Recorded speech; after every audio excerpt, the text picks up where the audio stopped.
no, we are not late. No. Not at all. Ignore your clocks. I know best. They're wrong, people. They're wrong. You're wrong. You don't know how to tell time. Wrong. We are perfectly on time. We are wizards. We're pros, people. Because we're women. We are wizards. We're rabbits. You're the goddess of chaos. You can do what the hell you want. Exactly. See, even Chris knows. He's just like, yeah, wizards and goddesses run. Yeah, we do. So, yeah, you suck it. No, I don't have a fez. I don't have a fez. Only Paris has a fez. No, there is only one Fez cat. Right. No matter what Fat Steven tries to accomplish on a live stream, there's only one Fez cat. Excuse me. That's right. Damn it. Yes. Josh is. Well, he's in the chat, but he was. How do I put this? Cosplaying Kathleen Kennedy. By being Coffee Man. So he is not here today. Hey, Sensei. Good to see you. Oh my God, there's a Sensei in the chat. That's Josh. That's what I call him. He's my sensei. Oh my God. Oh my God, there's someone named Sensei in the chat. Who's Sensei? Who the hell is Sensei? Yeah. Hey, hello. Yes, hello. Hello, everyone. Giving off. That's a British tism. I don't know what that word means. Giving off. I require. Avoid going to school or work where you should go. No, he's actually at work. Yes. No, the picture of your hard work is on my phone, but you texted it to me. But his hard work, let me tell you something. It is very difficult to man the coffee station while playing some kind of sci-fi video game on your computer. It is very difficult, okay? He works very hard. It's very difficult. Yes. Unofficial time of it. Thank you. Sky. I said skiving. It's skiving. Skiving. It's a British tism. We don't know. Skiving off. Okay. Yes, skiving off. We gotta do British tisms in this now.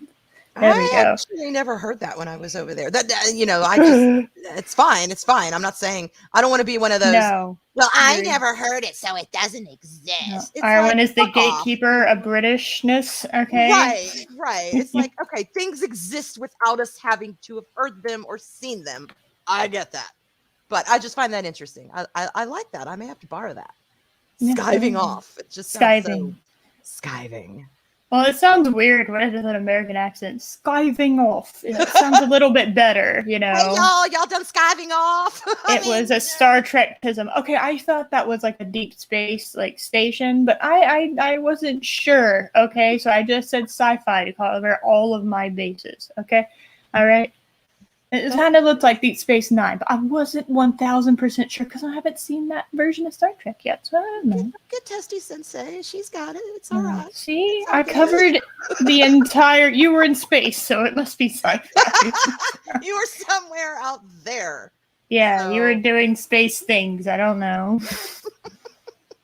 So we got it. Yes. Suddenly, Dick Van Dyke. Oh my goodness! I don't know. Oh, like Mary Poppins?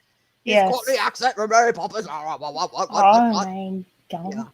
No. Yeah, I don't know. I didn't know either one of us on that time. Oh my God, Eris, you're making me feel so old.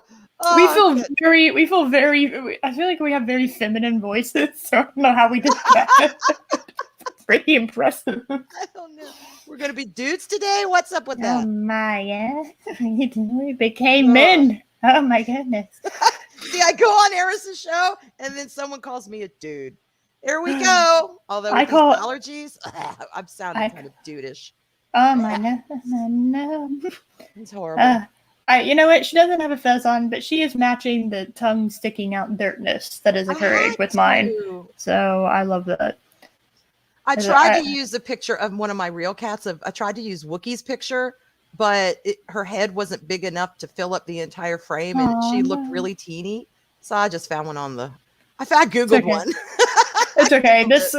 This is not my cat. This is I found this picture. I was on Twitter and I got it because I thought it was funny, and then I made this avatar.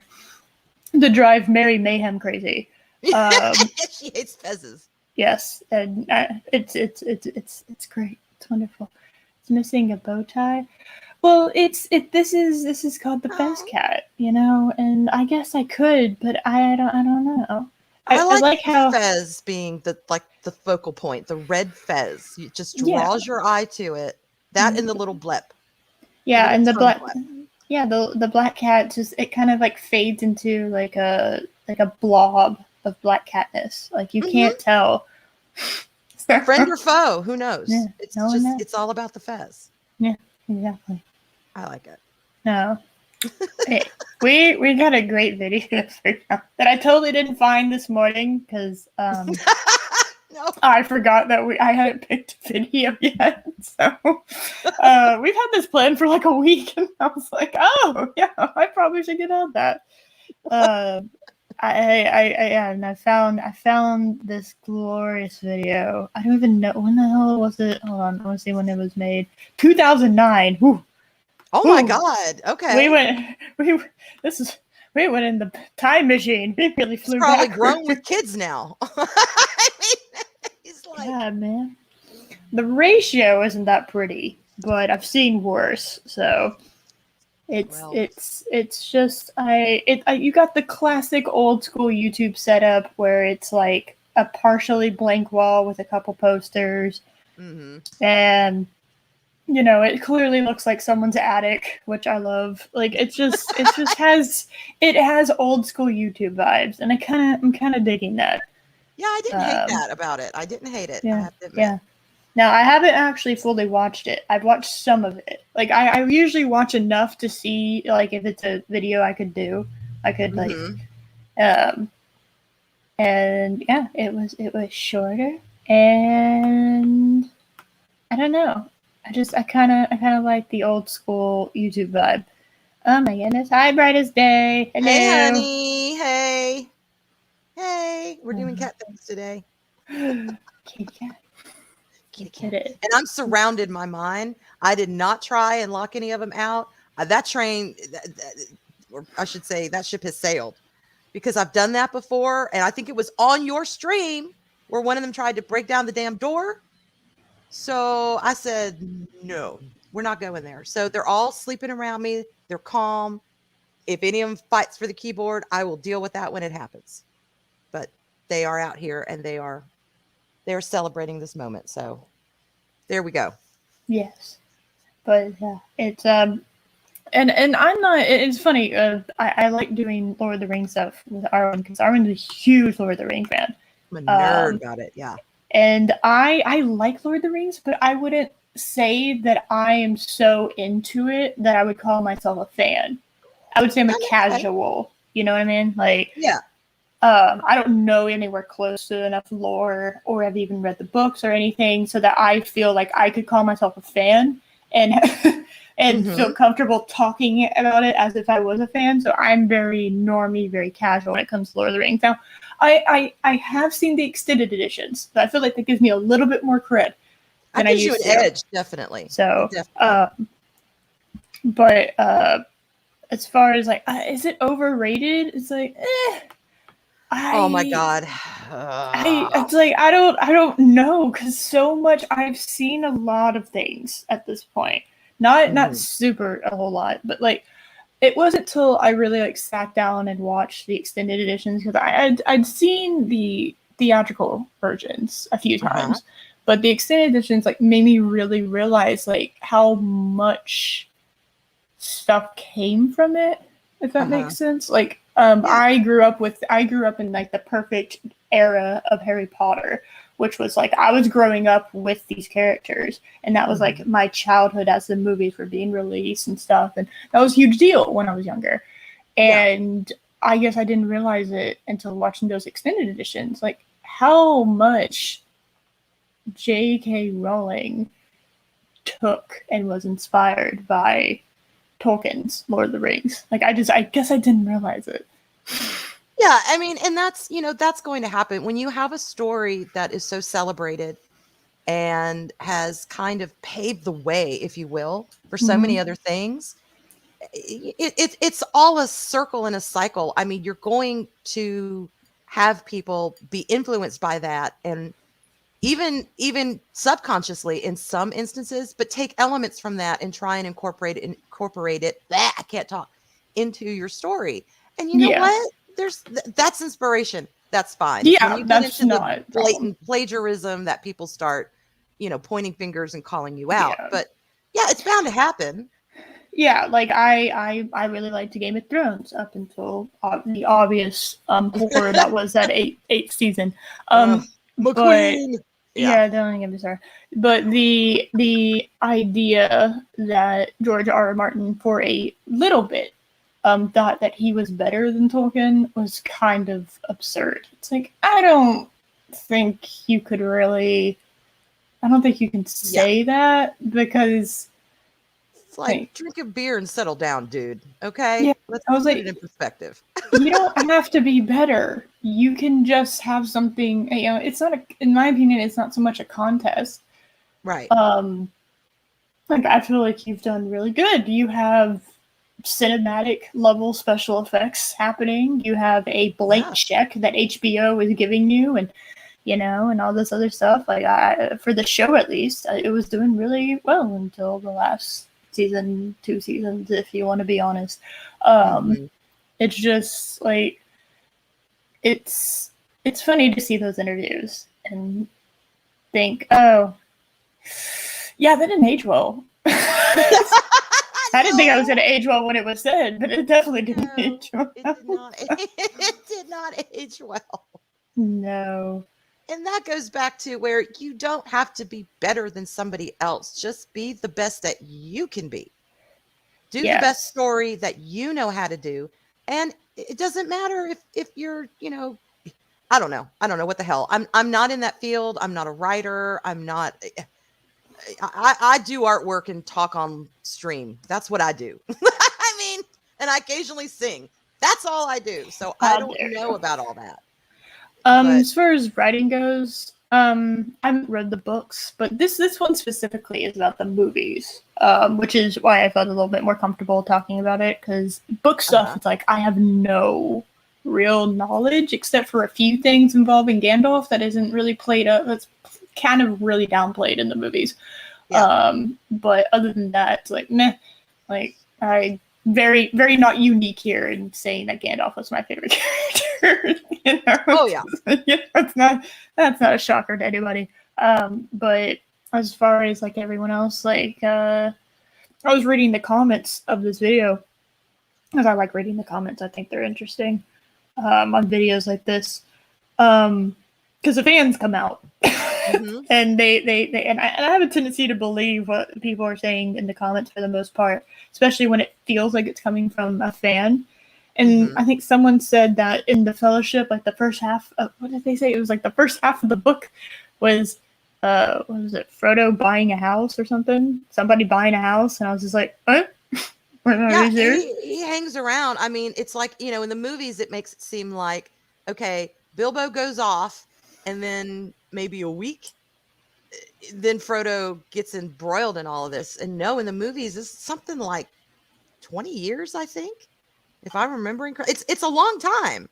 Yeah, no, like Frodo finally gets his moment. He's around the same age as Bilbo was when Bilbo first started having his adventure way back when.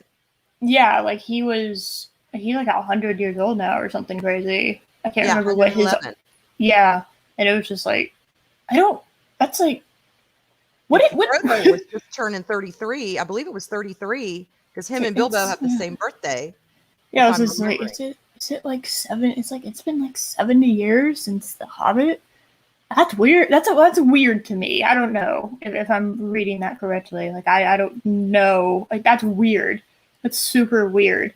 I feel like if there was anything, I know people love the books, but the movies I think introduced it to a broader audience. Yes. I think it became mainstream with the movies, and that's very normal. You have this niche little group, this cult following, and it's probably much bigger with Lord of the Rings. But I was fairly young when they came out. I didn't watch them until I had gotten older. But I, to me, like Harry Potter was the thing for me, and that's kind of more like it's I haven't gone back and reread it, the books. I've seen the movies because good lord, back when ABC Family was a thing, it was like Harry Potter weekend. It was like, yeah, every weekend's Harry Potter weekend. ABC Family, thank you. Like, this isn't special. Like, we get it, ABC. Exactly. But Well, it's like I don't feel like I could read the books and they'd be the same, but I feel like the Lord of the Rings books are timeless. I think that's kind of the difference to me, and I think there is a sort of elegance and an elevated quality if something becomes timeless. That anybody from any age could possibly read. Now, I wouldn't advise a 3-year-old to try to fucking read Lord of the Rings, no. but I would like it's timeless in that. It is. I mean, whether it was 10 years from now, 10 years behind us, 50 years behind us, 50 years from now, whatever, you can still read those books and go into Middle Earth, because Middle Earth is a world and a time unto itself. It's not attached to any of our political bullshit, any of our social norms. Well, not yet. Oh my God, Eris. Sorry, I had to do it. Don't make my brain explode. I know.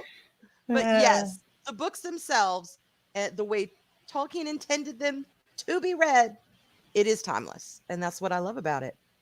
You can be anywhere and read it and feel that, feel that part and be in Middle Earth, and you can disconnect from your reality. And it's awesome. I love them. I do. I have the books. I haven't read them yet. I'm still trying to read The Stand, which I started reading in February. Okay, like I'm like halfway. They haven't even gotten to Boulder yet. Okay, like I'm like halfway into this, like 400 pages into this fucking book, and they haven't gotten to Boulder yet. Okay, give me a minute. This is 1,100 page book. Give me a moment. I have like this really cool. It's this they're like mini books. I don't know if you know, like the mini little books. I'm gonna try to find them. A specific author, or just Lord of the Rings. Lord of the Rings. They're like these mini books. There's like a specific. There's like a specific name to give them, but I'm trying to find Cliff the books. Notes? No. They're like the books. They're just like tiny versions of the books. Honey, you don't want to read the Cliff Notes. Trust me. No, I could watch the movies. That's like basically that. That's what I'm saying. Just watch the movies. No, but they're like these cute little books. Oh, they're pocket edition. The pocket editions. I think is what I just saw them being called. I could be quoting that incorrectly. But they're the full book? Yeah, they're like the full book. Here we go. Hold on. I will show you. I'm going to be spending money later. I feel it. Hold on. I had that all prepared.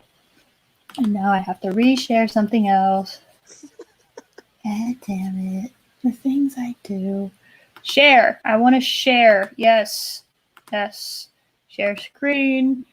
Little thing. Here we go. They're cute. And come like this. This is what they look like. So Hobbit and Lord of the Rings. Oh, I want. See? Cute. Yeah, they're like these little ones. And they're cute. And I love them.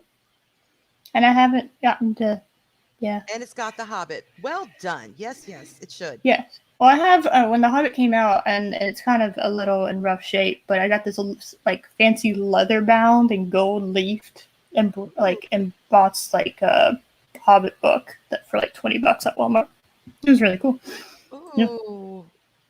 No, it's a little rough for wear because I got it in college, and it's been a minute since I've been in college. But yeah, yeah, they're little. They're supposed. It's like I think they're called pocket size.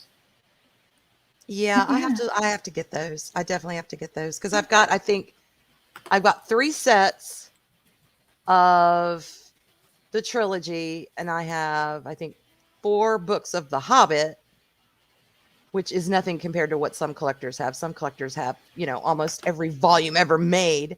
But Yeah. I'm always wanting to expand my collection. Yes, it's going on my Yeah. list. I got it. I got it for Christmas.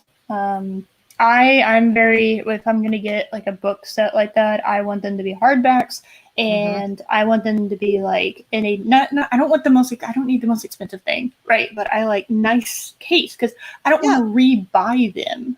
You yeah, know. absolutely. You want them to last. Yeah, and so I got this like my Harry Potter collection. I read them and I haven't. I got this. It's a trunk. It's like a Hogwarts trunk. That they all 7 books came in with Oh hardback my editions. God. Yeah. Yeah, I got that when I was like very young. Um, so You know where I got my hardbacks of Harry Potter? where? I got the big trade size hardbacks. Every single one of them I got on Amazon for a freaking penny. I Nice. did. I went to the used sellers, and I think it was like Goodwill or Salvation Army. It was something like that, and they were selling them for a penny, and I think I paid $4.95 for shipping. Nice. Yes. So I was I was really happy to find that. So, but they're nice. They're the big hardbacks, with the jacket and the pretty art on the cover. Yeah, I love them. I absolutely love them. But you can't go wrong. Sometimes you can go wrong with Amazon third parties, but I've been very fortunate and cheap. Right. Very cheap. All right. Well, now that we're on that, I have to show you something I just found because I'm gonna make you pay a lot of money apparently for being on my show. So hold on. I found this. It's like World of Token, and it's like the dragon that's embroidered. It's like World of Token, and it has like this embroidered and whatever the fuck. Oh God, that Dragon. is a thing of beauty. Look at that. Yeah, what does it say? Dictionary of Token, Atlas of Token, the Battles of Token, Heroes of Token, the Dark Power of Token, and the Hobbits of Token. Shire Books and Collectibles. Uh-huh. You're welcome, chat. It's like $80. You're welcome, chat. I'm putting that on my ho-ho list. Yeah, definitely. My Christmas list, yeah. I make a Christmas list every year, and oh yeah, I do too. I tell my kids and my parents, here's what I want, divvy it up and buy. I just do Amazon links now because it's super easy. It's like, okay, I have found you this exact thing. There you go. Exactly. It's so simple. All they got to do is point and click. Yes. Yeah. I love it. Yes. And that's like, this is like all. Oh, God, that's beautiful. Yeah. Look at that. See Smaug on the front. Oh, the World of Tolkien. Oh. Yeah. You can put that up there. I've got an atlas, and then I've got the Peoples of Middle Earth, and I'm looking at it right now. And right next to my Funko Pop of Gandalf. Nice. Yes. And I got Grogu sitting on top. I know he's not part of the world. I don't give a shit. I love Grogu. He's fun. Sitting with my Lord of the Rings. It's fun. It's fun. See, I love things like that. And I didn't really care about physical media that much. Like, I kind of did with, like, special books and stuff. Like, I love the Silence of the Lambs series. And so I have 3 of the 4 Hannibal Lecter books. First edition hardbacks. And I'm trying to get my hands on Hannibal, but it was like absurd amounts of money. Yeah. I'm pretty sure, if I remember correctly. It was Hannibal or Hannibal Rising. But I have all 3 of them. And that I'm kind of, I'm like, I also want all hardback editions of Stephen King books because I love Stephen King horror. And I have a lot of first editions, but I'm okay if it's, where's the Space Fox? Are you telling me you do not like 2 kitty cats? That's rude. I'm gonna cry, Palpatine. That's so mean. Palpy, why? Why you be mean? Oh my God, I feel so unwelcome, Eris. What am I gonna do? I don't know. Be nice to the kitty cat, okay? All right, we're making her buy things by showing her things. Yes. We're not making. But God, that was cool. My wallet is a lot lighter now. Not that it Yeah. had so much in it to begin with, but priorities. Who needs to eat? I know. Let's buy books. I know. I got yesterday. I made the grave error of going to a comic book store. I found an autographed first, like not first edition, but like I guess technically first edition when it comes to comic books. It's not a reprint; it's like the original one of Alien versus Predator, #1, and it's autographed by the inker, which is a very underrated job. So, yes, I was very proud of myself for that. You can't have too many xenomorphs. Yeah, I love that series. I will not be opening that book, but I love that series. Yeah. Well, I want to get the hardbacks. I've had different versions of the paperbacks, but the Dragon Riders of Pern series, that is one. That and of course Lord of the Rings. Those two, I'm willing to fork out some money on to get hardbacks and all of those. Nice. I love that series. Dragons, baby. Can't go wrong. I just realized I didn't tweet out the fucking link. Continue talking about the things that you want. And maybe if you do like a wish list on your Amazon account, people will send them to you. I have one, but it's private. I mean, there's nothing private on there. It's all shit like this. But maybe I will. What the hell? You know what? Do you have like all the catnip? Is that what you're doing? You're hoarding catnip and you want it to be private. It's a private affair. I think I do. I think I actually do have some organic catnip on there. I do. Because what I'll do is I'll browse. I'll like window shop. And if I see something I like, but if I'm looking for something else, but I'll stumble across something I really like, I'll pop it on my wish list so I won't forget it. So I've got all kinds of stuff on there. I got cat toys. I think I have a cat tree, catnip, stuff for me, stuff for my kids. I mean, it's like stuff I want to buy for somebody else. I mean, it's just all kinds of shit on there. It's a hodgepodge, but you know, it's the map of my life. It's my Amazon wish list. Nice. Love it. I don't know. I don't remember what I have. I don't think I have like wish lists. I think I have things that I have saved that I had in my cart that I then removed and saved it. Yeah. And I think that's technically what I do. It's not like a wish list, but I hear you. Get 20 things in your cart and then it's like, shit, I need to eat this week. I better pull some stuff out of there. And then you just, like you said, you save it for later. So then you don't forget it. Exactly. I got you. There we go. I found the perfect GIF. Yes, this is professionalisms, everyone. Yes, we are doing the most professional thing. Don't you worry about it. There are 8 people watching me, not watching me, but listening to me tweet out the link. Y'all are here for some really good fucking content.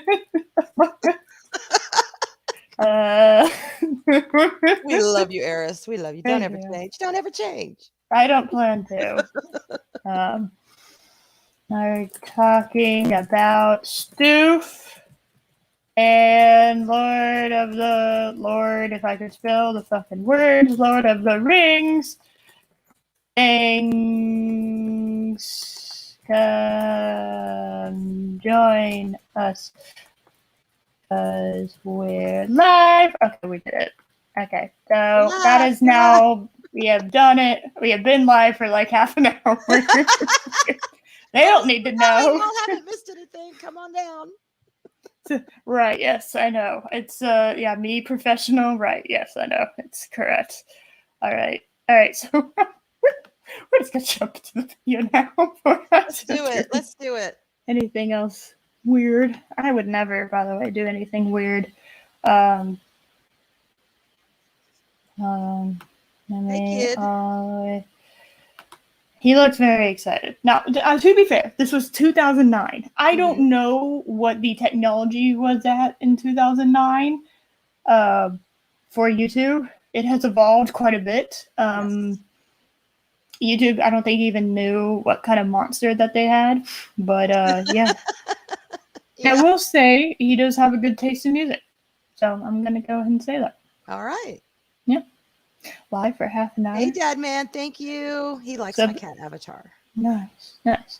2 more before we get... No, we're getting to the video now. I have subverted all of your expectations by very quickly getting back on topic. So, yes. That whiplash you just felt, that was me getting back on topic. Okay, here we go. All right. Okay. Now, I think I shared audio. I'm pretty sure. Okay. All right. 3, 2. Why am I counting down? You have the link. I don't know what I'm doing. All right. I'm clicking. I'm going. Boy, before you start flaming me just because you read the title of the... Oh, no. Oh, my God. I love it when people do this. Don't you? What? When they're like, oh, did you hear him? He said something about the title. Okay. Hold on. Let me turn up the volume. I turn up volume, and I'm gonna read. There we go. We're gonna go back into the future, back to the future, back to the past. Fuck, I forgot how to speak. Apparently, for the live stream. Words. Words. I only can speak one language, so this is really sucks. Okay, all right. Boy, before you start flaming me just because you read the title of this video, let me just say that The Lord of the Rings is not bad. If I were to say it was bad, I would be a blatant liar. Okay? Yes, you would. And second, Okay, all right. So I love it when people are like, I have made a statement in my title by saying Lord of the Rings is overrated. Let me immediately backtrack and insult the people that are going to watch this. It's like, what? Yeah, it's overrated, but not really, but it is, but not. It's like, no, it's not bad. It's just overrated. So it's like, okay, so I know we're gonna do a thing. Okay, overrated definition. It's valued too highly. Yes. So define his words. Yes.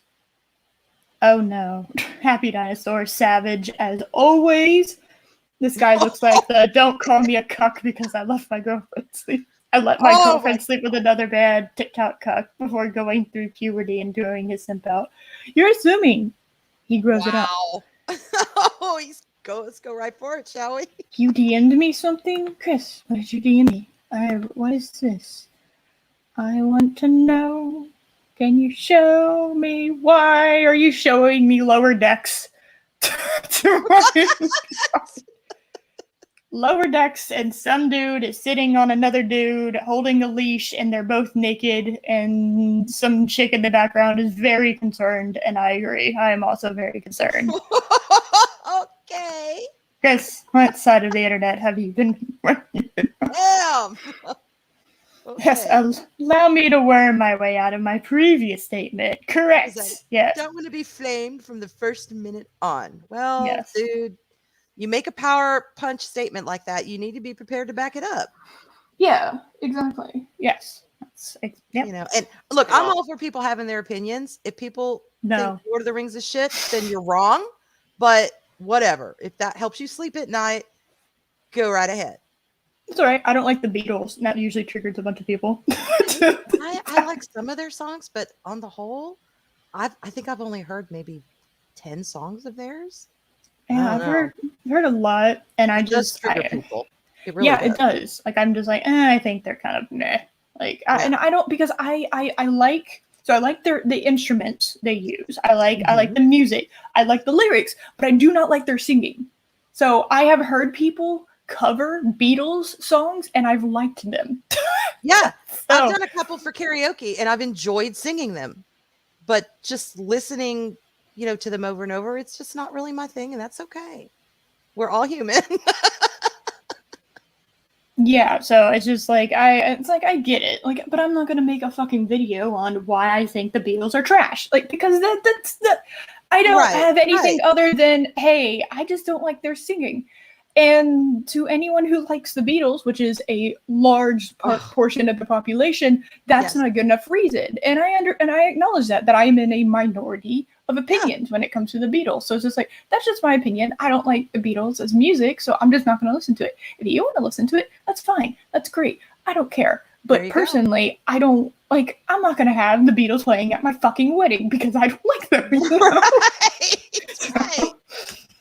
That's fine. You know what I mean? Like, oh, that was the last episode of Lower Decks. Oof. Oof. Oof. See, I'm even worried about showing that fucking picture on here, or else I would have showed it to y'all already. Because, like, I'm afraid YouTube will, like, Oh my God. well, Yeah. like, Claymore satellite me and just absolutely destroy everything around me, including, like, end my channel. Cancel safe. Aries. I know. Cancel. I know. I get it. Anyone remember that film yesterday about people forgetting the Beatles exist? Well, yeah. No, I don't remember that. Only. No, I don't mean the actual band. God, that was dark. He's not going to ship them in to play at her wedding. Holy shit. Oh my god. Oh, Yeah. that would be a miracle if you could. Yeah, I God. don't have that money. Are you kidding me? Like, I acknowledge that they are, like, really, like, they have all the fucking money on the planet, but, and I don't know. I don't know. It's interesting. Because I do like, I grew up on classic rock. I just don't like the Beatles. So, Yeah. There you go. whatever. Anyway, back to this. Okay. You know what? He's wearing a Bon Jovi shirt. So, you know what? We still tied it in. Yes, we have. We did it. We have. This is Music. only on the Yes. movies. So anything that you say regarding the books or how the books are better or how I should read the books to understand this, blah, blah, blah, I don't care. Okay, I've only watched the movies and I understood what was happening. Now, it's interesting to get extra lore from the books, but you don't need it to understand what's going on. It's just, it's interesting. Yeah.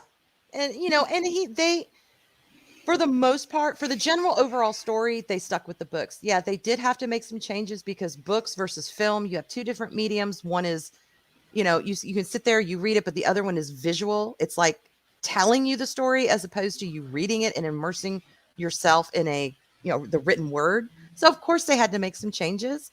There was some they made that I thought, well done. And there were other parts they made I was like, why? But that's all irrelevant. You can still get everything you need to know from the films. You really can. Yes, that's it. They did a really, really good job. Something other things have lacked when it comes to moving things from books to movies. Mm-hmm. I would say even The Hobbit, from what I've gathered from people complaining about it, even The Hobbit failed at what Lord of the Rings succeeded in, as far as transferring things from movies to books, or books to movies. The Hobbit, I mean, to be honest, and this is a very unpopular opinion, I think people are a little too hard on The Hobbit. And The Hobbit was my first Tolkien book. So believe me when I tell you, I mean, I've read that book every year for the past how many years of my life. But they added shit they didn't need to add. And that's where people were like, what? That was the problem with The Hobbit.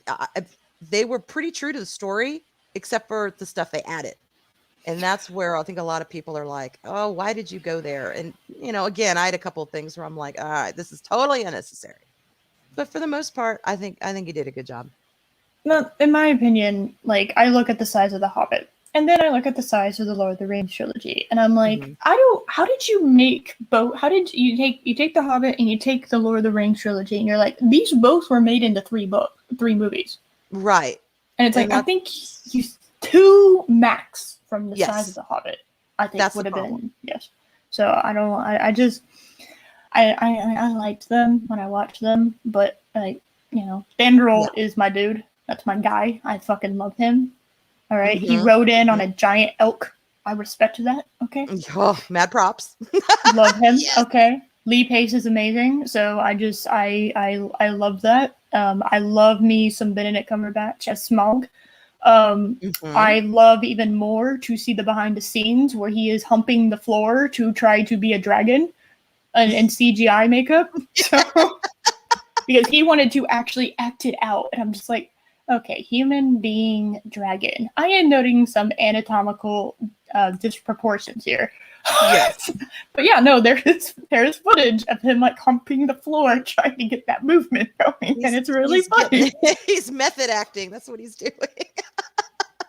And if Thorin Oakenshield was just a little bit taller, oh my God. Yes, I'm there, but that's a whole nother show. So Well, you know what? I think it's still around, but you gotta come visit. You gotta come visit me in Houston because we have something called like Hobbit Cafe towards the downtown. That is like an entire yeah.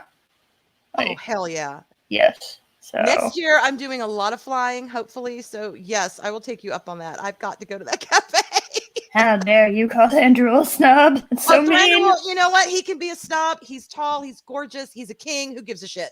All right. He can be a snob.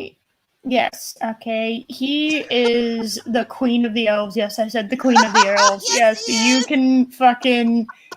He knows how to make dramatic entrances and exits, and he flips his hair like a professional, and I love him. So you know what? A rock star. Hell yeah. You know what? I love him. Okay. Anyway, what we already Legolas who? I mean, come on. It's like, yeah, but nah, he's supposed to be younger if you didn't look younger. Yeah, it's all about Thranduil. Forget Legolas. Y'all can have him. He's fine. Y'all can have him. Yeah, y'all can have him. Thranduil is where it's at. Yeah.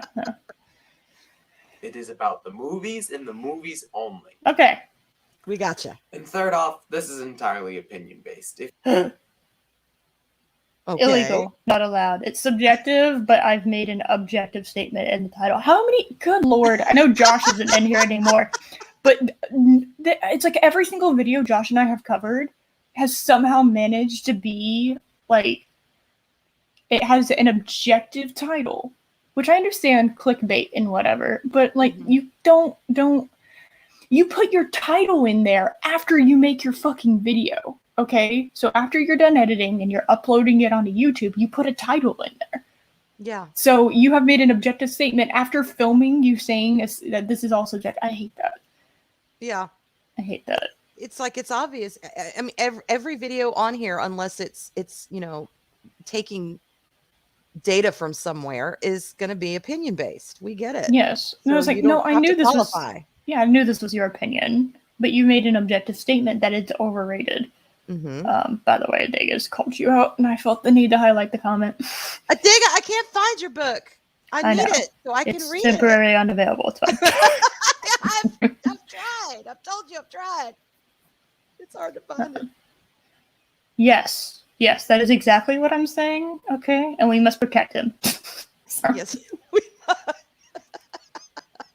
He's in a protected class now. The drama queen of all elves. Exactly. And before I fucking forget this shit, hold on. I'm gonna send you. It'd be a pain in the ass to get there, but I'd totally fucking like to hang out with Arwyn. Fuck yeah. Live meetup? Yes, I would. So hell yeah. Here you go. I'm gonna send it in private chat. You shall up. There you go. Enjoy. Nice. Yes. Thank you. You're welcome. All right. Back to the video. If you rings, go ahead. Like it, read it, watch it, whatever. I'm not going to stop you. How would you stop me? Does he have force powers I am unaware of? Like long distance force powers? Like, how would you? Wrong you can't. Wrong IP. I was like, you can't stop me. What do you mean? You can stop me even if you wanted to. Even if I agreed with everything he said, he still could not stop me from watching the films. He needs like Matrix sunglasses and like a leather trench coat, and like then I would believe him. Okay. There you go. I would believe him then. But I'm going to respect your opinion, so respect mine. Okay? No. I don't have to respect shit. No. Sorry. I don't have to be rude. I don't have to be rude to somebody. Yeah. But no, I don't have to respect somebody's opinion. If I think they're wrong. Okay. All right. Let me qualify. If I disagree with somebody, but I genuinely see where they're coming from, that usually I'll be like, okay, we'll just agree to disagree. But if somebody has an opinion and I just think they are totally off the mark and they're just being obnoxious or then no, I don't have to respect shit. I've done that. I have 4 children, for God's sakes. No, I don't have to respect anything anymore. You know, that part is done. You have an offer. I'm a grown-ass woman. I can do what I want. So Chris apparently has a second copy of a Degas book. Yes. He's wanting to send it. Chris, yes. I'll DM you. All right. Y'all can work that out. We are problem solvers here at Afternoon Discord and Delight. Okay. We solve all the problems. I We love are great. That's all. Lord of the Rings. Yes, it's overrated. It is gigantically overrated. I just realized he's in a bedroom. And I love his walls, and I don't know what to do about that now. That's his bed that he's sitting on. And It it looks has like comfy. it's like these angled walls. I love this shit. Mm-hmm. That's why I thought it was an attic, but I love this. Stay on track, Eris. I have like flat track. walls. I want angled walls. Why do I not have angled? That's mean. You would love the room I'm sitting in right now has one of those big ass bay windows with the angled, how the windows kind of, the walls are straight and then they kind of go catty corner and then straight again and then catty corner and then straight again. You'd love this room. Yeah. Well, I'm actually sitting on my bed right now. This is peak because I've been really lazy. I need to fucking set up my little area where I redid things, so I need to reset up the area that I used to like actually have my face cam on for. I am currently sitting on my bed. I have a puzzle, like a jigsaw puzzle box supporting my microphone, so it doesn't fall over. So we have reached peak professionalism. If it works, right? I know I need Yes. to get my ass at a desk or something, but right now I've got all my art crap on my desk. You see, I have like this bookshelf with this red chair, and I kind of put stuff up on it, and I had it, and it was all pretty, and then I decided to redo everything, and now everything's kind of a mess, and I need to put things back up in a way. So I will have it done by Wednesday, promise, guys. So yeah. Anyway, I'm distracted by all the things because this guy's not holding my attention very well. No offense, guys. Okay. Yes.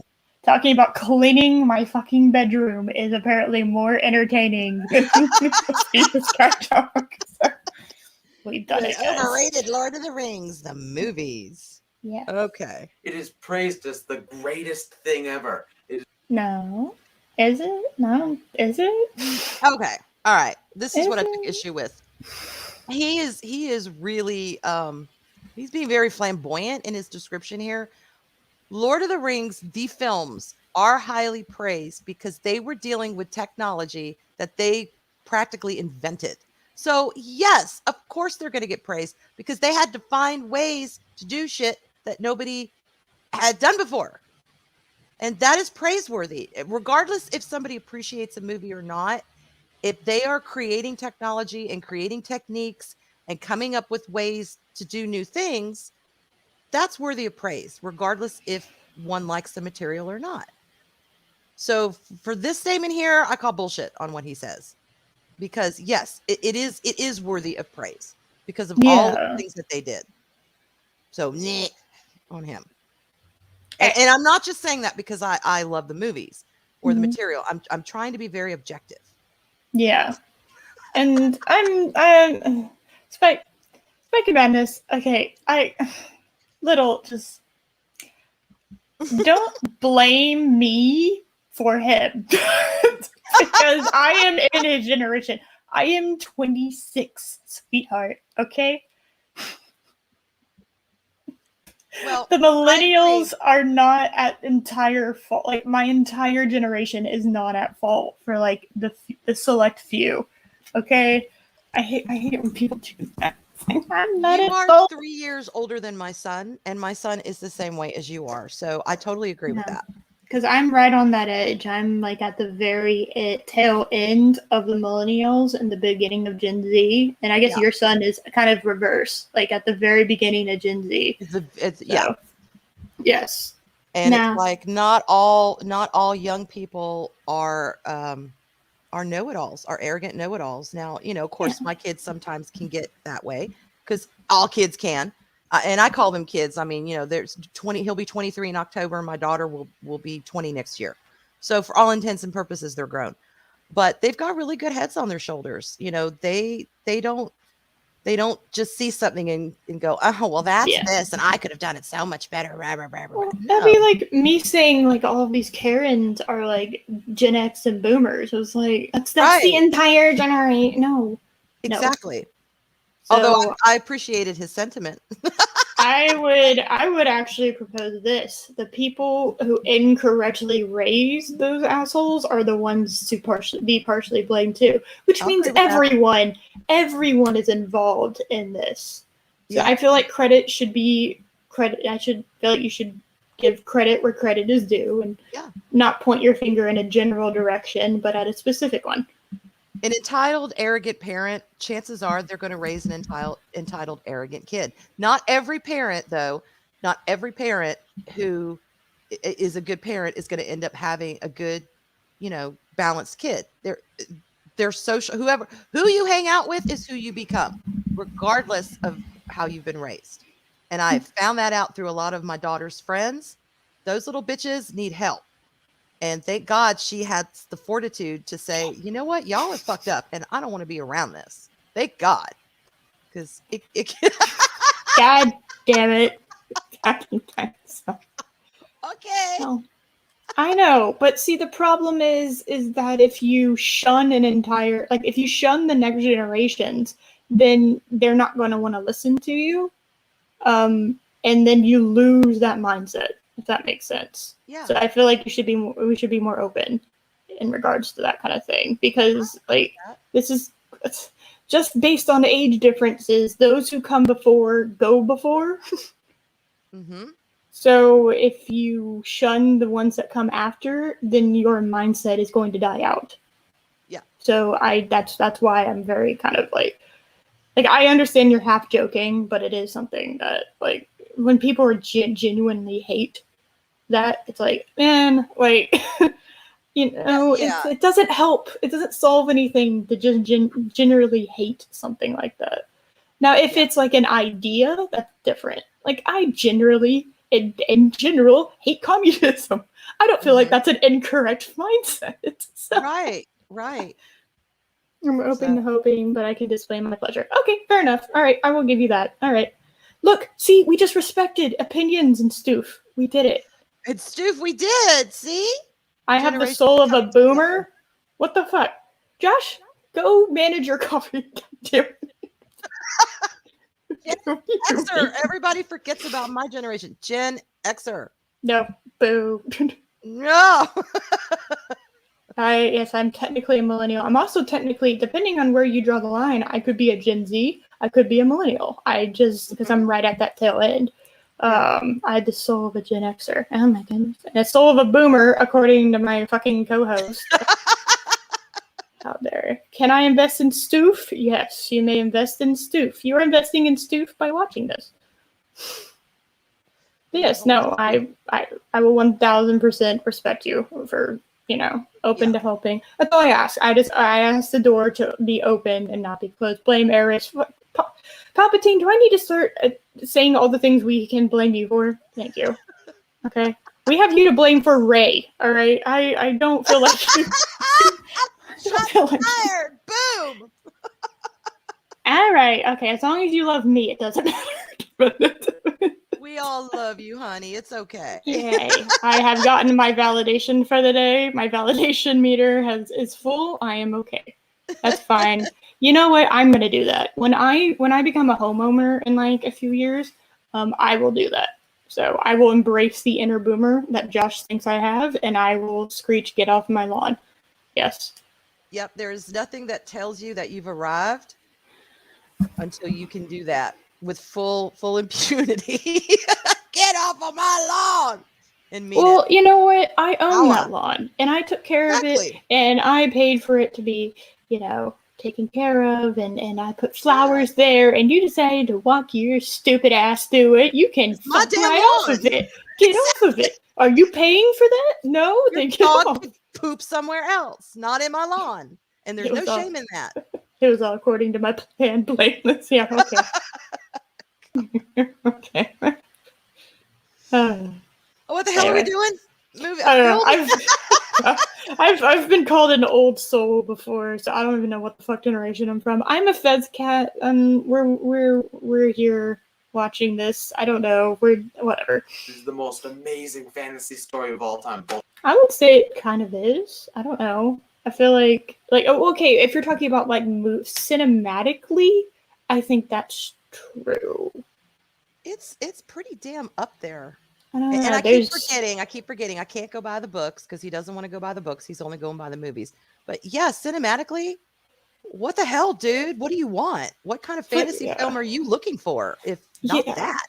I mean, I've heard things about Warhammer that are really, really fascinating. I've heard things like D&D lore is very interesting. Warhammer 40K, a whole different separate thing is that's interesting. Like there's different fantasy, and those are fantasy things. Yeah. Those are fantasy. There are fantasy aspects of that.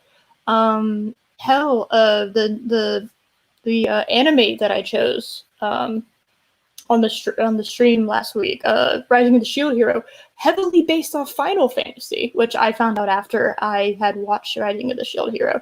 That in my opinion is I love that more than I love Lord of the Rings. But I would still say, as far as cinematically, I can't think of anything that tops Lord of the Rings. Mm-hmm. I really can't. Like the story, the characters, how everything looks, it's aged extraordinarily well. Oh yeah. You know, am I a Jellicle cat? What is a Jellicle cat?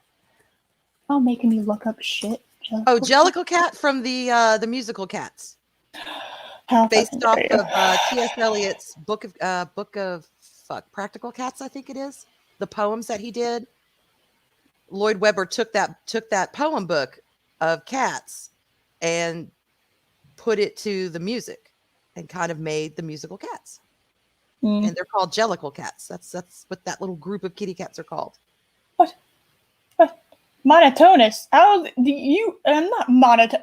Spike, we just settled our differences. You're making me grab that dagger again. Oh my God. Settle down. It's freshly buried. It's the greatest selling. Yeah, it is the greatest selling. Now, monetary value is really hard to put it, especially nowadays where it's like, then I would say if it was monetarily solely based, if monetary gain or profit equaled best thing, okay, so the most, whatever made the most money, it was the best thing, then we would be looking at like Avengers Endgame being the best movie of all time, which I think we can all agree is objectively false. So that's and then Avatar, which I don't like I never saw it, but I just didn't. I enjoyed it. A lot of people shit on it. I enjoyed it just for what it was. I didn't go into watching Avatar thinking, it was going to be this. I mean, it was basically Dances with Wolves in space. I mean, that's basically what it was. And if you've seen Dances with Wolves, yes, okay. That's basically what it was. Okay, that's kind of the vibes I got, but I never sat down and watched it. But I enjoyed it, so it is what it is. It's a good popcorn movie. Let's put it that way. It's just a good popcorn movie. Oh my God, Happy Dinosaur. Are we related? Are we secretly related? Oh my God. But yeah, it's just like I'm careful with that. But I would say, like, yeah, it is. That is a fact that it is the greatest selling of all time. But like, I don't know. I don't. If someone could give me something that they could possibly top Lord of the Rings fantasy-wise in cinema, since we are talking about movies, I would love to hear it. But I personally can't think of anything. So I don't know. All right. Bullshit. It isn't. It isn't. It's pretty much the first fantasy story of all time. What? Okay, dude. Excuse me. Awkward big joking. He must mean on a large scale, because I do not believe Lord of the Rings is the first fantasy story ever written. My God, what the hell are fairy tales? Yeah, and that they get Princess Bride. Yeah. If we're talking about more, so that's I would classify that more of a romance story than I would like a romance story with fantasy aspects. I would classify Lord of the Rings like pretty much all fantasy with a little bit adventure. Yeah, it's like Alien and Aliens. Like technically they're both sci-fi, but I can't put them on the same scale because one is more action sci-fi and one is more horror sci-fi. So it's like I can't really judge them on the same scale because of that. Okay. Yeah, Princess Bride, I would say, is one of the greatest romance movies of all time. Yeah, I'd put that down there. Now, if I remember the book, it's been a long time since I've read it. they did make some alterations in the movie. Not necessarily, they didn't make major changes, but like I think the eels in the movie, they were something different in the book. What were they? My God, if anybody can remember, you can correct I me. don't know. But it was little changes like that. And the book is a little more fantastical than what they did in the film, even though the film is perfect in my opinion. I love that Yeah, movie. I I went wouldn't into change seeing it. that. Yeah. I had no idea what it was. And I walked out. I mean, it was a blind date. Princess Bride and Me was a blind date. And I loved every single second of it. And every time I was in there, every moment, I'm like, what the hell am I watching? I love this because I had no clue what it was about. I love that when you used to be able to do that with movies, and it was Yeah. cheap enough that you could actually like do that, and it wouldn't murder you completely. Yeah. Yep. So, And yes, I would agree. It's like it may not have been the first, but it is so widely accepted yes. as that it's like I don't like I personally I can't come up with something else off the top of my head that is like pure like fantasy kind of the type of story that they're telling. Yeah, I You know, can't. you have different races. You know, you have your orcs. You have your, it's kind of Not to that effect. Yeah. yeah. I don't know. It's a special thing, and even though I would not consider myself like a fan of it, I acknowledge it. You for everything it's are done. what we call an appreciator of it. Yes, I can acknowledge like if I didn't like it, I wouldn't have watched the extended editions. I wouldn't have like the books. Yeah. I appreciate I appreciate what it's done Yeah. and how it has it basically changed fantasy. Like, I think it did for fantasy kind of what Yes. Star Wars did for science fiction. yes, It made yes, it there you go. accessible to a huge audience, and the story is so pure, and it resonates with everyone, no matter who you are, what you're going through, where you live, blah blah blah. You can relate to somebody and some theme in Lord of the Rings. Yeah. So I think that's what it did for people. Yeah. The best. Matter of fact, a parody webcomic called The Order of the Stick has a much more involving story than Lord of the Rings. Oh, fuck off! Order Sorry. of the Stick. I couldn't contain myself. Order of the Stick. I don't know. That sounds hilarious. Ord of the Stick. I'm More intrigued. comprehensive. What?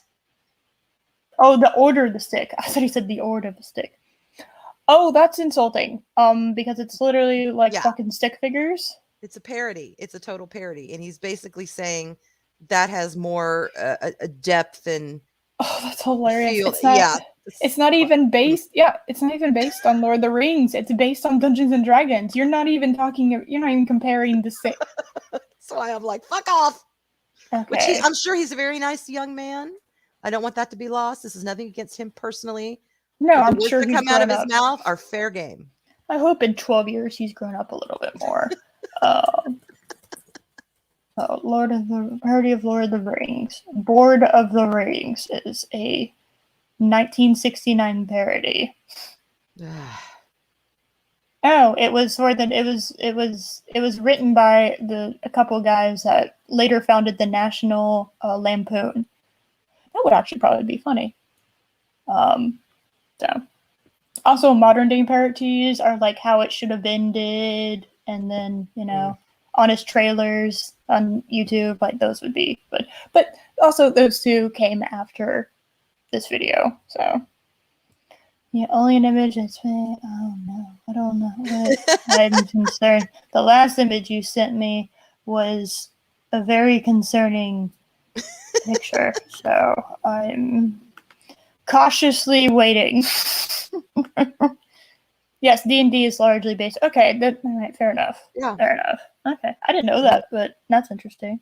Inspired by yes, that's something we got into last time you were on here. Mm-hmm. Actually. Exactly. Yes, which people are He like, wanted oh my to create God. his own mythology, and that's what he did. Like, oh my God, there's no black people. It's just like, what? Sorry, what? Like, I've mentioned this like several times recently, but I've been watching Stargate, And O'Neill is my favorite character. That is a grown ass, middle-aged Air Force man. Okay, Yeah. I am nothing alike to him, except for the fact that we're both white. And I don't look anything like him. But he has my exact same sense of humor and attitude, and it's just like he's my spirit animal in the show. And like every time I watch an episode, I'm just like, yes, that's my spirit animal. Yes, O'Neill, thank you for saying this. It's like having me in the show, but I'm like a middle-aged Air Force man. Okay, Yeah. so it's like it. I can relate to him. Guess what? We don't really look anything alike. You were able to make a connection to him, and you don't have to have his shared experiences to do so. Exactly. We pretty much have the exact same attitude, which is hilarious. I don't know how that made. I've never seen a character have my same attitude like that before. Yeah. So it's been a magical experience. Okay. No spoilers. I swear to God, if you spoil anything, I'm in the middle of season 6. I swear to God, I will karate chop y'all. No spoilers. But it's like I don't know. I don't feel like you need to see yourself, like physically see yourself in something to relate to them. And I think that's like a great example. I know it's an antidote, but like I don't know. No, I get it. I relate to Frodo in so many different ways, especially when he's like, I will take the ring. I will take it. I just, I don't know the way. I don't know how to do what I'm supposed to do. Oh my God, I found myself in that, not the ring situation, obviously, but in our earthly situations like that so many times. It's like, there's things I need to do. I'm the only one who can do it, but I just need some help. I need to be shown how to do it. The will is there. It's just, you need the knowledge. And fucking Frodo is what? A 3'6" hobbit, little boy hobbit? Sure. That's not me. But I get that character. I understand that character. He has been through hell and back.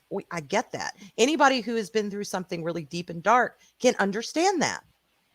And you don't have to look like him. You don't have to even relate to where he's at or exactly what he's doing. But there's a connection there. And that's what makes these stories amazing, is when you can take a character and you can relate to them. You don't have to be their sex or their height or their story or whatever, but there's something about them that grabs you and you're like, damn, yeah, I get it. That's a good story.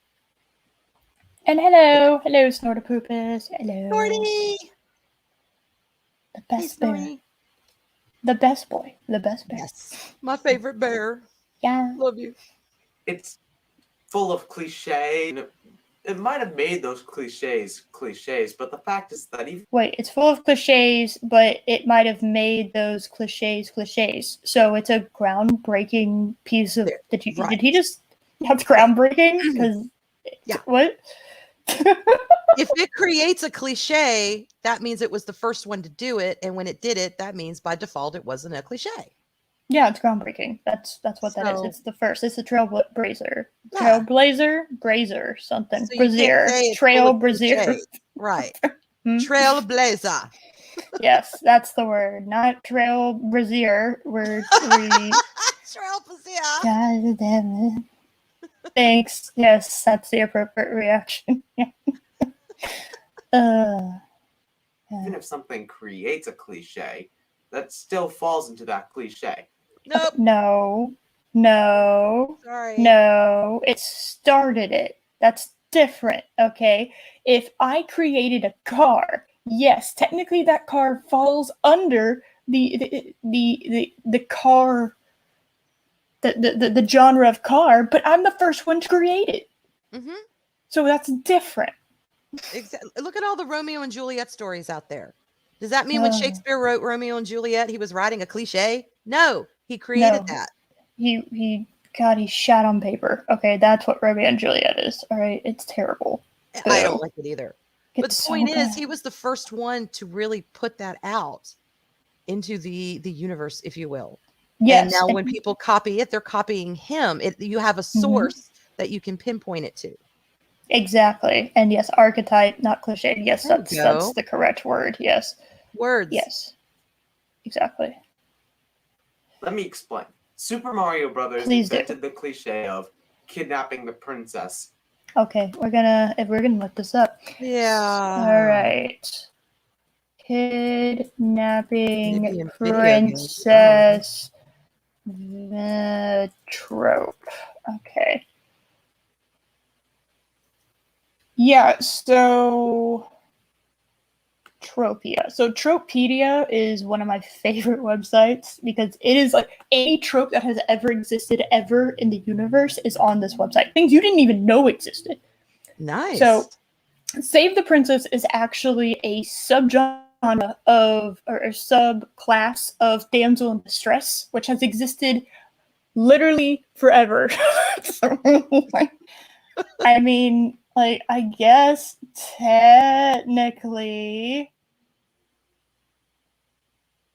if you want to be like, oh, it saved the princess. Well, it's like, I don't know. Anybody want to, something that came before Mario that did the save the princess trope? I feel like that's existed in a lot of things. Maybe he's meaning specifically in video games. Possibly. Because again, I don't know. Yeah, no, it's, yeah, I said everything. Everything. Oh my gosh. Yes, Donkey Kong. Donkey Kong came before Super and Mario, right? I thought. Weren't they around the same time? Or maybe it did come before. Donkey Kong and Mario. Which came... I hate that when I said Donkey Kong and Mario. One of the things that popped up was relationship. Came before. Kill me now. Oh, Mario's first appearance was in Donkey Kong in 1981, and he was called Jumpman. Okay. Interesting. Does this guy know what he's talking about? I don't know. If you're going to make a video like this, I feel like you should know what you're talking about. Yeah. Oh, yeah. I didn't even think about that. Yeah. Like, how long have fairy tales existed, Arwyn? Yeah, exactly. Yeah. Hell, what's her name was locked up in a damn tower by Gothel and had to be rescued. What's her face? Rapunzel. Even what's her name? Snow White. Okay, I know she wasn't locked anywhere, but she still technically had to be rescued by a prince. He had to kiss her, for God's sakes. Yeah, exactly. Knight of the Cart. Technically, it was a queen, not a princess, but it's still like special. I don't know, royalty woman. Save them. Yeah. Because anti-Italian race. Oh, great. Great. Yeah. I don't know. As a story doesn't mean that the story of kidnapping a cliche isn't cliched when you're playing the game Super Mario Brothers. But by your definition, it has to be, right? That's what he's saying. Yeah, he said that, hey, Lord of the Rings might have invented all these tropes, but like it still falls under those cliches. But that same logic doesn't apply to Mario. Why? See, Why I don't does it know not? if he is pro Mario in this instance or anti Mario in this instance. I'm not quite sure what he's saying. Well, he does have a Nintendo poster in the background. I don't know. Maybe that's something. See? Nintendo power. He does. So, child stupid. You know what? God damn it, David. He's such a wordsmith. He has such a way with words. Yes, and Hercules, that's ancient Greece. Hey, did Mario exist before ancient Greece? A question I never thought would exist. So. All that damn mythology. God damn it, Pattis. You don't need to call him out like that. No, we're not. I'm not. No. I'm sure, like I said, I'm sure he's a sweetheart. We're verbally lacerating them. Just, what he's saying, he's putting it out there. We're commenting. That's all. We are, commenting. That's the word we can use there. Oh, we're just commenting. We're just commenting. Don't worry about it. It's fine. But now that I've been babbling, let me get into some legitimate points Babbling? of why The Lord of the Rings is overrated. Dude, Okay, tell me. Story. points. If you Here we cut away everything extraneous, and I'm talking about extraneous, only the bare minimal things to the plot. You basically have two short guys going to drop. That's rude. They're called hobbits. That's a racism, okay? They're vertically called- challenged. They're hobbits, okay? Okay? Alright. Okay. Yeah, he's very awkward in front of the camera, which, you know what, as somebody who's also slightly awkward in front of the camera, I can't blame him for that. Yeah, I I can't. actually have no problem with that. Yes. But yes, his charisma is kind of jagged. That's funny. I love that phrase. Your charisma is jagged. I love that. I kind of love that. Charisma is Now jagged. he's racist. See, he's racist toward hobbits. That's rude. Not to rude. We do not do rudes here, okay? We do not do rudes. Rudes are illegal. Okay, don't do those. Yeah, I'm interested. I want to know. So, okay, two short people. All right. A MacGuffin ring into a volcano. How is it a What? MacGuffin? Who? What? How is it a MacGuffin? You know what a MacGuffin is, right? No, what the fuck's a MacGuffin? Okay, MacGuffin. Okay, I want to get the correct. Okay, it Learning is a things term- on Eras yes. of Chaos. Yes, a MacGuffin is a term for an object or an element in a story that drives the plot but serves no further purpose. That is a Dude! really that big ring is- insult to the ring One is a Ring. MacGuffin? What the hell? That is not what the One Ring is. What? Oh my god! My head is going to explode. It literally is not just that. Did you watch the beginning of the first one? I feel like it covers why it's not a MacGuffin Oh in like the my beginning of the God. first movie. Poured all his cruelty and malice. Hello, a MacGuffin? Are you kidding me? That just short circuited. Yes, and yes, that's kind of something that's really annoying. Is he's trying to I've heard it phrased. You're trying to, yeah, you're reducing everything down to like absurdity. Like it's like yeah, okay, everything sounds really stupid. Okay. Jaws is a movie about a shark terrorizing a small town. However, his whole premise though is how these movies are overrated. Yeah. And you can't sit there and say they're overrated because XYZ when your XYZ is bullshit. You have to say, okay, you have this incredibly powerful ring that was created by this, this necromancer who basically was Mr. Ego walking around, wanted to take over the world. And he created this incredible, the ring was basically a weapon. It was a powerful weapon that corrupted people. That was his shtick, the corruption of purity and beauty and goodness. That's why melt them down. You can't say it's overrated by these two small innocuous characters taking this incredible weapon to destroy it, and it's overrated. You've got to be honest about what you're saying is overrated. Yeah. You can't say the ring is a MacGuffin when it's not. It's obvious it's not. And I know he's probably trying to be cheeky and trying to be funny, but that's bullshit. If you're going to say something is overrated, then call it overrated. Do you think it's overrated because the ring is so powerful and they take it to destroy it? Fine. If that's your bag, then say it. But don't make the movie something it's not just because you're trying to support your point. Yes. Rant over. Oh my god. Because that's just bullshit. And that will piss people like me off. And I don't want to be pissed off today. See, that's why I bring people who know Stoof and on here. So they can rant on behalf of me. So I am not by any means a Tolkien scholar. I've just started a deep dive into the back lore and stuff. I'm still kind of surface. But that is bullshit if I've ever heard it. Yes. Stand your ground, dude. If you think it's overrated, stand it, but support it. Don't make the movie something it's not. Exactly. That's the incorrect. The fact that it turns people invisible. Okay, that alone, it's like that's another element to it. It doesn't just exist to drive it forward. Okay. Yeah. The Wayfinder stupid thing in Rise of Skywalker is a MacGuffin. Okay. It literally only exists to drive the plot forward. There is no other use to it at all. But there are multiple uses and reasons for why the ring is how it is, and hell, even why the hobbits specifically have been chosen to deliver the ring. Yeah, the to ring is its own Mordor. damn character. It is a character. Yes. The ring is a character.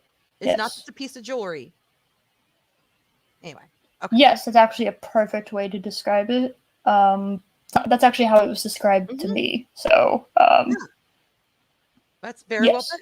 exactly. So, yeah, film school apparently failed him. So, yeah. Just if you have like I tell my kids, I said, look, you know, y'all are adults now. I mean, well, hell, even when they were growing up, my husband and I always told them, look, you don't have to think the way we think. You don't have to share our opinions on things. But whatever opinion you have on something, be honest about it and just be prepared to back it up. Because if you have an opinion and somebody asks you about it and you're just like, blah, blah, blah, then what's the use of even having that opinion? Have it, stand by it, and be prepared to back up why you believe what you believe. That's all you need to do in life. And it's okay. Not everyone has to agree with you, but you just got to be able to support what you believe. And so far, I'm not finding him supporting a lot of what he's saying. Yeah. But we're not done with the video, so. Well, it might change. It might change. I mean, Everything where could he's change. going. We have no idea. Yeah. It's magical. That's the entire story. Now, you're Oh, that's it. So it's No, oh my God. So the entire Lord of the Rings trilogy is two short people taking a MacGuffin ring to a volcano. Okay, yeah, sure. That's the entire fucking story. That's just a film. Sure, yeah, sure. Wrong. Oh, let's forget about it becoming the age of man. Let's Yeah, that's the totally whole thing. kick that out the window. It's got nothing to do with Aragorn. It has everything to do with it's the time of man. Man is being restored on Middle Earth. It is the time of peace. It is a time of prosperity. All the older races are leaving. Bye-bye. Yeah. Is the time of man. to And be fair, he isn't. Elrond stands in the way of that. Yes. 2 minutes into the video. Yeah, I know Archer, he I isn't. don't care if he's not 2 minutes. He's just sucking right now and it's pissing me off. We have triggered Harvard. I'm very triggered. It's okay. probably shouting out, "Oh, but Aragorn's the king," and then you got. Wait, is he suggesting that Aragorn is not important in Lord of the Rings? See what I mean? Hold on, Yeah, hold on. I'm gonna let him finish. Hold on. Gollum and his craziness. No, none of that's important. Oh. I need some wine. Gollum and Aragorn are not important to Lord of the Rings. Wow. This is driving me What a pink. take! What a fucking Oh my take. God. Sorry, Aragorn. Still not king. Get out of here. Ah. Yeah, I think we broke my co-host. I said save me. Aragorn, we don't need you in here. You and your straight white cis maleness. Go away. Yeah, I've never heard that kind of take before. Yeah, they are two of the most important. Kind of. They kind of are integrated. But see, they're all integrated. They're all, oh shit. Go ahead. Go on. I'll stop. Yeah. I don't. God. Oh, apparently Gandalf doesn't matter either because he didn't mention him. So yeah, okay, No, we don't need whatever. Gandalf. No. The thing is that most of the story is completely unimportant to the plot. Please, I hope he gives examples. I'm so fucking excited. Oh, my head is hurting. I just found this morning. I was half asleep. And I just typed in "Lord of the Rings is bad," and I found this shit. I wasn't sure. Just about two hobbits in a ring. Excuse me. Yeah. Two short people in a ring. That's all it's about. Forget the rest. It's More overrated. than half of Yeah. the story is Aragorn, Gimli, and Legolas doing crap. And Oh, yeah, okay. Yeah, sure. We can. What? Part 2? Yes, They're just hanging out in the pubs and they're spending money on women and wine and meat and they're just doing crap. Yeah. Playing knuckle bones and Fuck fuck the those Fellowship. hobbits. Yeah. They're on their own. We don't need to Fuck. protect them. Fuck the Fellowship. Who cares about that? That wasn't important to the whole story, even though there's an entire fucking third Oh my God. of the story that is named Fellowship of the Ring. That they're not important. God, I'm dead. Yep. They're just gonna take a tour to the lonesome inn, the Forsaken Inn there. They're just gonna hang out there and let the hobbits do their own thing. Did they have Okay. Tide Pods back when they made this video? Possibly. I don't know. Good lord, man. Granted, that part of the story is way more interesting than the Frodo and Sam part. I will agree. Okay. Actually, I'll agree with that. I like the Aragorn Fellowship storylines a little bit more than I like Frodo and Sam. Especially like by the time you start reaching towards the end, you're like, "Grr." Okay, but he just contradicted himself. If they were doing fuck all, hanging out in the bar with their wenches, and they weren't doing anything, then the stuff that they were doing that was not as interesting, or I should say that didn't matter, was more interesting than what the hobbits were doing. Dude, make up your mind. Either they were doing fuck all and it didn't matter, or they were doing something interesting that contributed to the story. What the hell? No, the fuck all was interesting. The important thing was not interesting. So he doesn't care about the important thing. He just cares about the fuck all thing. Well, the thing is like trying to protect them. Okay. The Shire is so far away from Mordor, which is part of the reason why the hobbits are like the perfect race to go put them. They were secluded. Put the ring. Yeah. So like they're so far away from Mordor. That's both like the main advantage of the hobbits and the main disadvantage for the hobbits. Right. And like the closer they get to it, the more the ring is kind of like ramping up. Obviously, Gollum doesn't help, and it's trying to like become corrupt to them because it doesn't want to fucking die because it's an entity of its own. The ring is, so it's trying, and in order for them to do that, basically the Fellowship is kind of running interference. Exactly. So he can't say they're doing fuck all because hello. Getting Rohan involved, fighting, the wild men, all of Helm's Deep. I mean, everything that Aragorn and the Fellowship is doing is to draw focus so the hobbits can get to Mordor and throw away that MacGuffin ring. Yeah, it's all intertwined. You cannot separate them. It's all one big fucking story. Yes. No, yes. this is just based on the movies. Sort of. Yes. He said that. He's not including the books. So we're going just by the movies. But the movies tell these things. Yes, they do. That's why I'm able to talk about it, because I understood. Like, yeah. You got the Easterlings coming in, doing their thing. And I'm just, all of it is running interference. All of it is trying to protect Middle Earth and praying that those two can do what they need to do. So it's all connected. Yes. But it's not important because the only thing that they do that has anything to do with Frodo and Sam is at the end they distract Sauron. That's what they were doing the whole fucking... Yeah, they did it the entire time.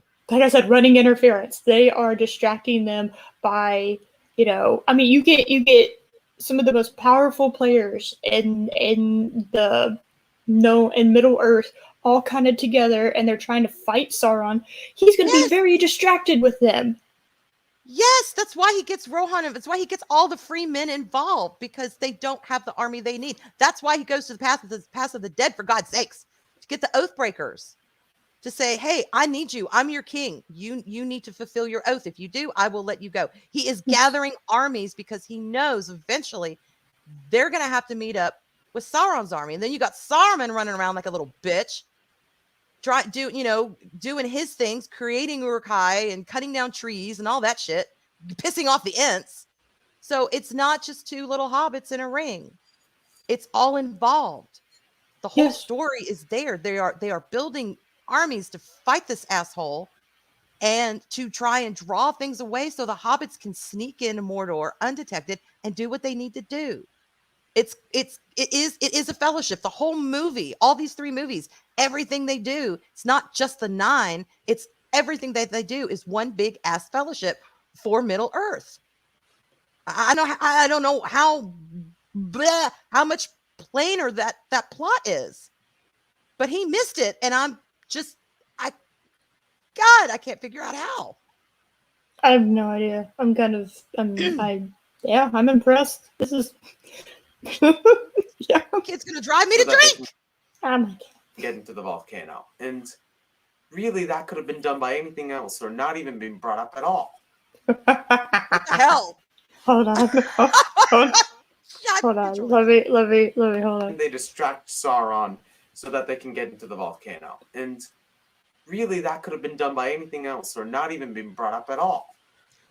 Okay, and even Okay. Sure. Not brought up at all. Sure. Yeah, let's erase Aragorn and Somebody else Gollum can do and it. the Fellowship and all of them. Yeah, we can just fucking fuck them. Who the- They were who- important. Who? I sound like a damn owl. Who else is what's gonna do this? Yes, please give me names in their resumes. I would like to meet them. You know, the High King kind of sounds like, I don't know, a good one to choose to kind of motivate the people of Middle Earth. I just call me crazy, considering it's their realm at stake. And okay. What part 3? Yeah, I know. Just don't mention it. Yeah, don't mention it. It's not important. It's fine. Yo, am I crazy in the chat? Am I nuts, or is this just like what the hell? I don't know, man. This is crazy shit. So this is way more than I thought I was gonna get from this video. I'm so excited. Okay, I'll go. I'll shut up. Go ahead. then there's a lot of subplots in that story that don't even affect anything. Like, for example, the Eowyn's subplot. All she does is kill a guy at the end, which was pretty cool. But then again, could have been killed by Aragorn or by Gimli or by like No, by anyone it else. couldn't. No. No. Shit. No man. I am no man. In your face with my sword, dude. No man could kill him. Hello. Okay.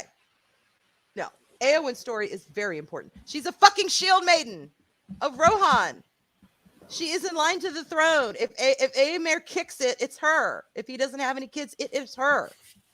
She is the shield maiden. The whole point is her and a hobbit took down the fucking Witch King in his arrogance and in his, I am the Witch King. Hear me roar.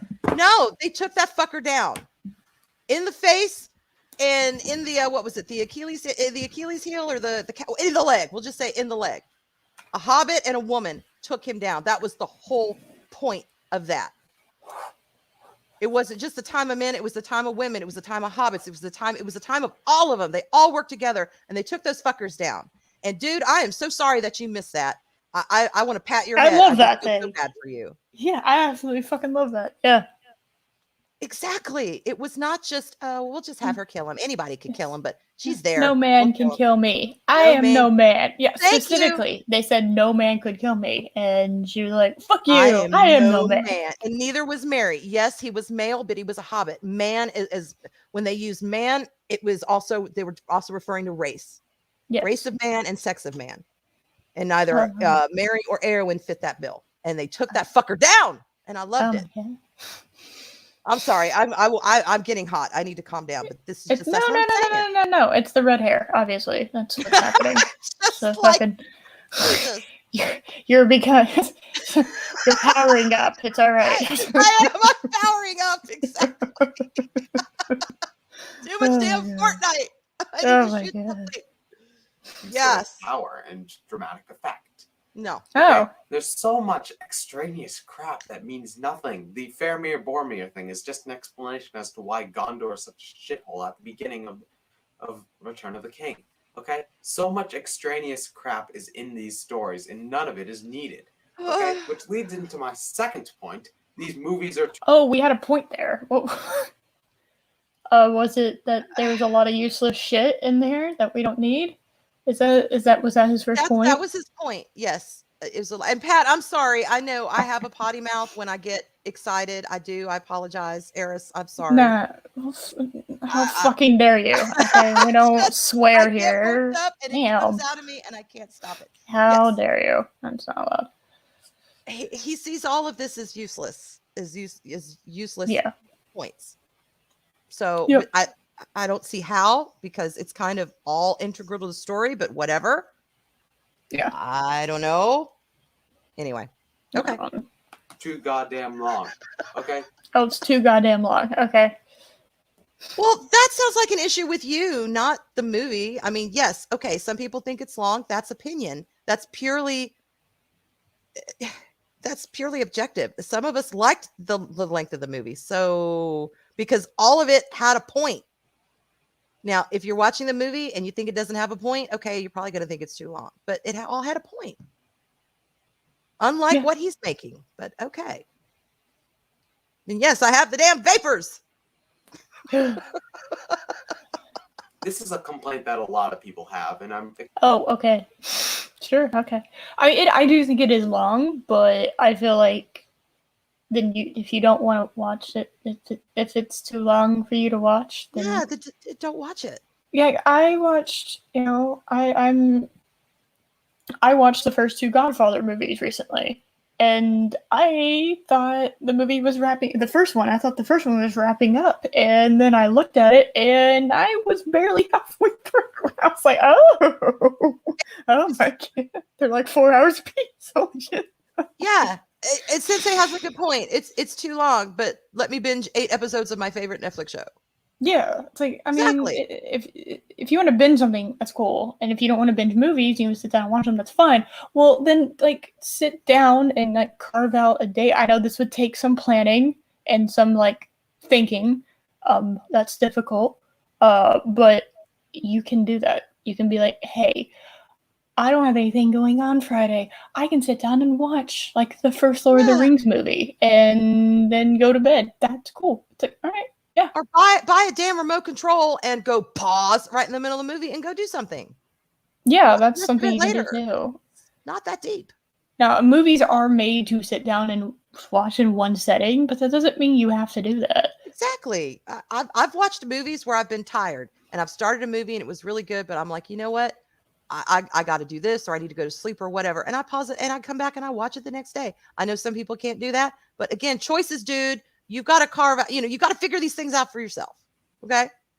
We're not going to tell to you. I ain't your mama. I ain't gonna do that. It's not that hard to figure out. Like, what the fuck? Like, I shouldn't have to tell you how to schedule, how to watch things appropriately. Like, exactly. If you don't have a whole lot of time, you can. There's different type. You can watch a 30-minute anime episode. You can watch an hour-long show or something. There's different. See, I haven't had time to watch the 3rd Godfather movie. Also, I've been putting it off because I know it. I don't know anything about it except it has the worst makeout scene in all of human history, and I'm not quite ready to subject myself to that level of cringe. Scene? Yes, there's 2. Apparently, one of the main female, one of the actresses was, I think it was like the director's daughter, and it's like a Temple of Doom scenario. Oh, okay. Yeah, where it's like you shouldn't have had that there. Anyway, yeah, it's like I don't. Yeah, exactly. You don't want if you can't watch a movie that's long, then don't do it, or make time for it, or pause it. Again, it's not that deep. Yeah, that's what you do with books. Okay. Thank you. You can. I've been reading The Stand, like I said, since February. It's a long ass fucking book. It's 1,100 pages. Okay. It's a big book. Like I'm 400 pages in. Haven't gotten to Boulder yet. There's still like. It's just too damn long. It's so fucking long. It's like absurd. I'm a relatively quick reader, but I still it's long, and I sometimes want to watch things instead of read. I don't know. It's I hear you. Whatever. I can't believe we're discussing how to watch things and what appropriate times to watch things, depending on how much time you have. I can't believe we're discussing this. I can't either. Can't do. Expect that this is the one that isn't going to get as much criticism from you guys as everything else, but these movies are still too goddamn long. Each one is about 4 hours long. Okay, so he's talking about the extended editions. Well, then watch the theatrical ones. I don't know. What? There are portions in the movie you can pause at. There are like times you can. So you know how many times I've gone to bed on like a part 1, okay, of Stargate, okay, part 1 left you hanging on a cliffhanger, and then I go to bed because I don't know. I have agency. Because you have agency. You're a damn adult. You can make your own decision. I don't know. It's kind of a weird thing to brag about. Hey, I have a brain. Oh my god. I can make my own decisions. You have self-autonomy. Use it. God, man. Whatever. Take.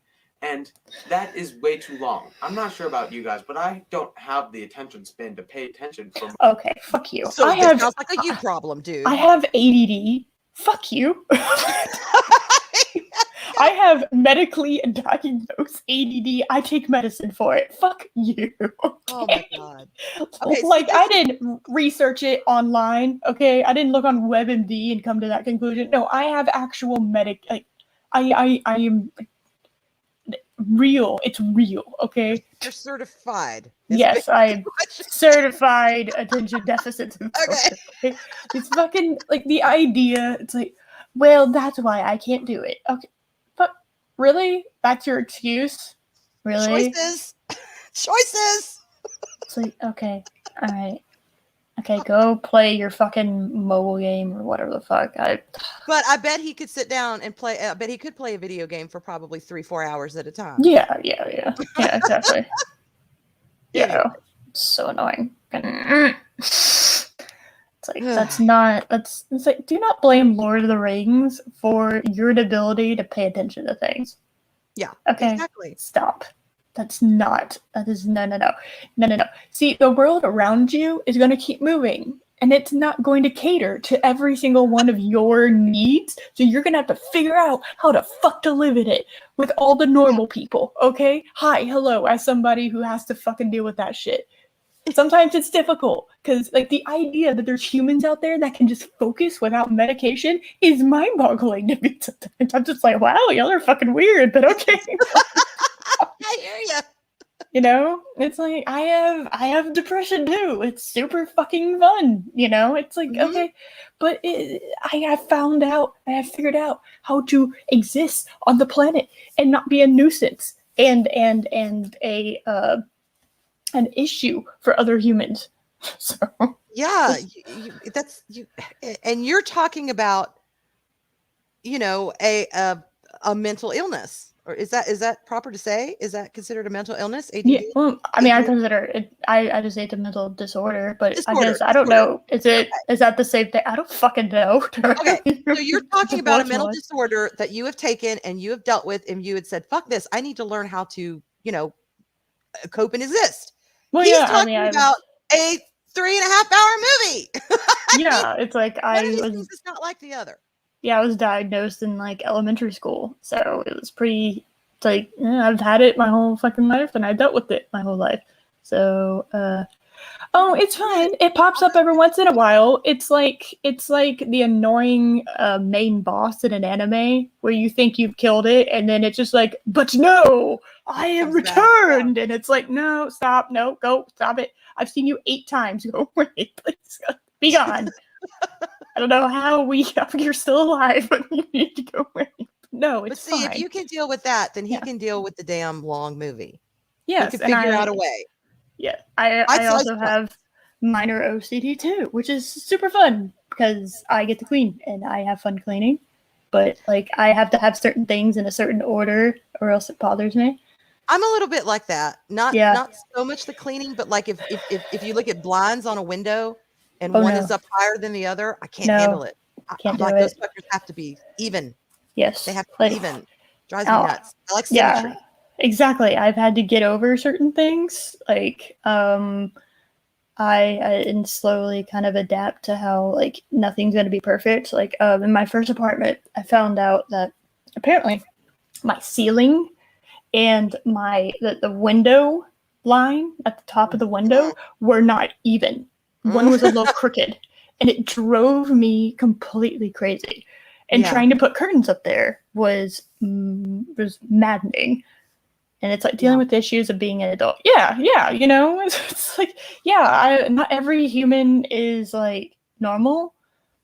You know, whether it's Mhm. you have glasses or you have some kind of like serious like mental illness, it's like you learn to deal with things. And God, we are having a serious conversation, and this guy is just like, "Lol, Lord of the Rings is too long." Lord of the Rings. It's too long, and it's about two short people in a MacGuffin ring. That's my God, sum up. so frustrating. God damn it. And then Just I'm just bleeding from the brain. But okay. Yes. Okay. All right. We're 3.5 minutes. Oh We my got God. 7 more 7 more minutes to of go. this. God. Okay. Most of these movies. And like I said, so much stuff could have been cut out to make them more manageable. And even still, there are geeks Boo online fucking that say who. that there's still stuff that they should be brought in. Main example of this is Tom Bombadil. Nope. Who? Who? Tom Bombadil did nothing for the story. What? He wasn't in the movie, asswipe. You're talking about just the movies. Why Wait, are you what? even bringing Tom? Okay, all right, Tom Bombadil. Tom Bombadil is an interesting character, and he's one of these characters that Tolkien created, that even Tolkien was like, every story needs a mystery, needs something that's kind of unsolvable, needs that one element to it where you can kind of form your own conclusions around him. Tom Bombadil, in a nutshell, was kind of he was a character who was really outside of time. He was one of I think he was if I remember, the oldest ever Middle Earth creature that Tolkien came up with. People speculate, was he divine? Was he not divine? He was connected to the earth. He was connected to the hills. He was kind of the keeper of the Windley-Waith River and the old forest. He had the wife Goldberry, who she was the daughter of the river. And he's just one of these characters that kind of floated around and kind of took care of business, but yet he was detached from the happenings of Middle Earth. Because people were like, well, why didn't you give Tom Bombadil the ring? Because he was beyond that. He was outside of that. He did not live in the realm of men and monsters. He had his own thing going on. And he is a mysterious character. And Tolkien created him to be that way, to purposely be that way. Now, this kid is he says he's only going by the movies. Tom Bombadil is not in the movies, so why even bring him up? That's all I'm going to say. Yes, he had no place in the movies because you don't know what would they have done with him. He didn't take the ring. He didn't want the ring. They weren't going to give him the ring. He didn't really interfere a lot what was going on. So why even have him there? So why even bring him up? That's my question. I don't know. Just going by the movies, why even bring up a character who really had no business being in the movies? Yeah, I don't. Now I'm confused because it was like book. Right. Book. Pure book. And he's supposed to be going by the movies. And everyone who hasn't read the book that is just going by the movies is now going, what the hell? Yeah, like me. Yeah. But that was kind of his role, he kind of floated around. He was this happy guy. And I'm being very, this is very surface information. There's people can do deep dives into him and say more. But yeah, he just kind of took care of the earth. That was kind of his thing. He was connected. He was tied to the hills. He was tied to the earth. Okay. He existed. He did not mess with it. And I think the whole purpose was that he was a character that showed you that even though there were other characters that were dealing with basically the whole safety and existence of Middle Earth, and they were wrapped up in their own stories and their own situations, there is always something or someone outside of your life. There is always someone or something beyond you that's doing their own thing, that's got their own situation going on. Yeah, it there's makes things it bigger than us. Yeah, there's exactly. things bigger than that. Was Tom Bombadil. That's my interpretation of Tom Bombadil in a nutshell. Okay. And he didn't even need to be brought up because this guy said we're only going by the movies, not the books. Okay. So yeah, all right. Cut out was a good idea. You got Thank you. Yeah. Okay. Why bring them up? Yeah, from what Arwyn said, yeah, I totally agree. That was a good idea. You didn't need to have everything. Things are going to be lost in translation between mediums, and I think that was a good call. Yeah, I agree. Yeah. Got that. Good. You've got it. Yes, okay, I've got it. Yes. Okay, back on to legitimate complaints. Next up. What? That was an illegitimate complaint? I don't understand why he even brought him up. He said that's a good thing. Okay. But What? Why? Why even bring that up? He's just going by the movies. About why it's overrated, not what you liked about it. So carry on, dude. Yeah. I don't get it. Yeah. Hello. Copy of the acting. And now, none of the acting is really overly bad. Okay, if it What? was, I'd be lying if I said it was. It isn't. None of it is overly bad. Correct. Okay. However, a lot Uh-huh. of it is cheesy, and a lot of it just isn't as good as it could be. I can't do it, Sam. It's too strong. What? What? Oh, is he dissing Frodo? He's dissing He Frodo. is. Now I'm confused. What do you mean the acting wasn't? That was some of the best. That is some of the best acting I've ever seen. Are you kidding me? Hey, Kloppy. Hi, Claudia. What's all this then? This is some. Yeah. Yeah. Okay, so he's not just saying it's overrated for the story. He's saying it's overrated for the acting too. Yeah. So the plot sucks. There's most of the cast should have been cut. Most of the movie should have been cut. And now he's dissing And Frodo. now Dude. he's dissing the acting. I'm kind of okay. I thought the Rings. acting was pretty on par, but okay. Yeah, I thought it was really, really impressive. Oh, okay. Was it good? Okay. Elijah Wood's acting in Return of the King Oh, was no. just, it sounded like a little kid dropped his ice cream cone on the sidewalk, okay? It was just whiny, and I know he's supposed to be like struggling with the ring, but it could have been done a lot better. Instead of having him go, Sam, I can't do it, Sam.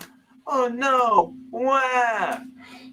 And I could What? give a ton of other examples, but I'm only going to give one, because Oh. otherwise we'd be here all day. Oh. Oh, dude. I think the magic number is little 3. shit. Yeah. I feel like the magic number is 3 when it comes to examples. Like that's kind of and 3 is a good number just in general for things like that. I don't All right. understand. I'm gonna. Here's what I tell my kids: don't just bitch. Try and bring a solution. Try and bring an answer. So, dude, I'm gonna tell you. Okay, you say he's whiny. You say Frodo. Oh, Sam. How would you have seen it done? Don't just say, "Oh, I thought it was cheesy." What would you have wanted to see? He's not doing that. So either he's hearing this from, him and his friends are getting together, having their little gripe fest. Oh, the acting was so bad. Rah, rah, rah, rah, rah. Or he's not looking deeper into the story. And again, we're sticking with movies because you can look in the movies and understand why Frodo was acting the way he was acting. And I thought he did a pretty good job. I thought he was portraying that struggle, that corruption that was trying to seat in him, for carrying that ring. He's a ring bearer. He carried it for a long time. It was going to get tentacles in him somehow, a little bit, but I don't know. Yeah. I could be wrong. It's okay. Very strange. Yeah, I'm just kind of like. He has not said anything Moria, so when far. Gimli Correct. I would That's agree with that. made me Yeah, go, no. okay, he has a point. Well, I would say, like, as far as it being long, yes, I agree they're long. But you're saying the only reason you're saying they're long is because you didn't like having to watch 4 hours of a movie. Mm-hmm. It's like, I don't. Something doesn't become the official cut of a film or a franchise or something if the majority of people do not believe that is the true interpretation of it, and the extended editions are considered the true cuts. So I don't. Yeah, and those are the ones he watched, the extended. Apparently, or tried to. So what the hell? Yeah, I don't know. All right, carry on. Yes. Moria, when Gimli is at his cousin's grave or whatever, and he starts crying. Maury is at Gimli's or his cousin's grave or whatever. That's a very downplayed version of that scene than I remember. Moria, where some people did something. Yeah. Okay. That scene always seemed really forced to me. I could never take it seriously because it was like, "Ugh." Oh, he had a human emotion. Oh, I get it. Very difficult. It's hard, man. It's hard. I understand. I get it. No.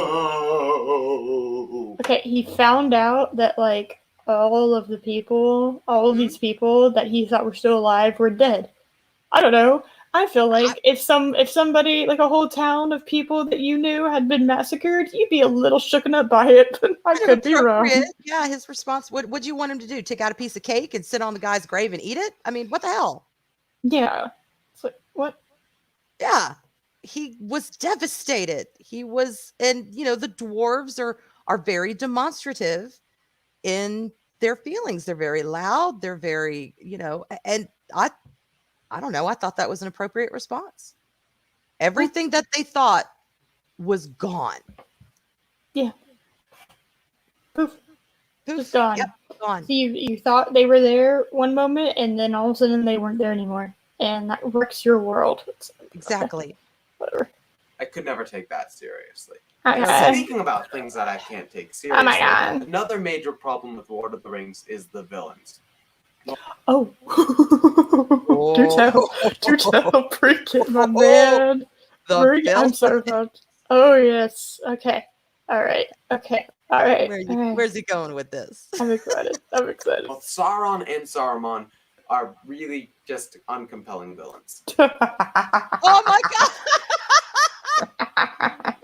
Oh snap! Sauron poured his cruelty and malice into a MacGuffin ring and has the ability in non-corporeal form to influence the entire world of Middle Earth with his corruption and damnation. Is a non-compelling villain? Okay. Oh yeah, whatever, I guess.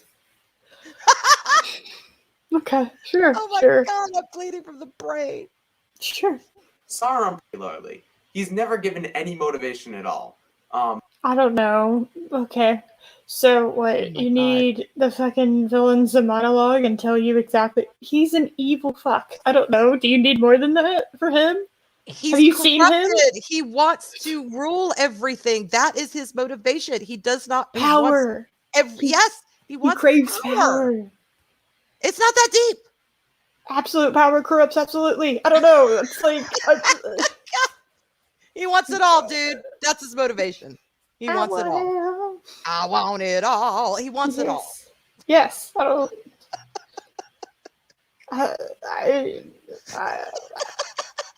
Except for that, he's evil.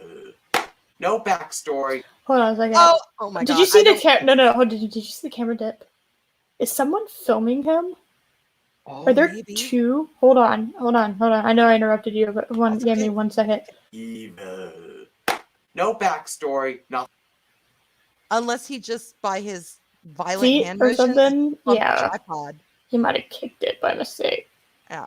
Or maybe he didn't screw it in well enough and it kind of dipped down. I don't know. I like the idea of someone filming him. It's been very steady so far, so I didn't think anyone was filming him, but that's a funny idea. Anyway, sorry, what were you gonna say? What were you gonna say? What was I gonna say? He's evil. Oh, no backstory? Okay. Backstories are fun, but you know what? With a villain like Sauron, we don't need to know that, daddy didn't treat him right or mama didn't give him enough attention. Poor little Sauron. He got the smallest slice of cake at the birthday party. Who gives a shit? I don't care. He wants it all. He is evil by nature. He wants to rule. That is enough motivation for me. And my God, look at how he's doing it. He created rings for all of these beings, and now to control them. That's pretty dang dark. Here, my precious, have a ring. I love you. Have a ring of power. And next thing you know, you're under his influence and you become a ring wraith. That's dark. That's the kind of villain I like. I like a villain no holds barred. I like a villain who's going to, stab you in the chest. Forget about stabbing you in the back. He's going to do it full frontal. That's all I need to know. Yeah, that was something I really liked about the only good season of Jessica Jones, season 1. The Purple Man, they basically went through all of these tropes that you were seeing in modern day villains.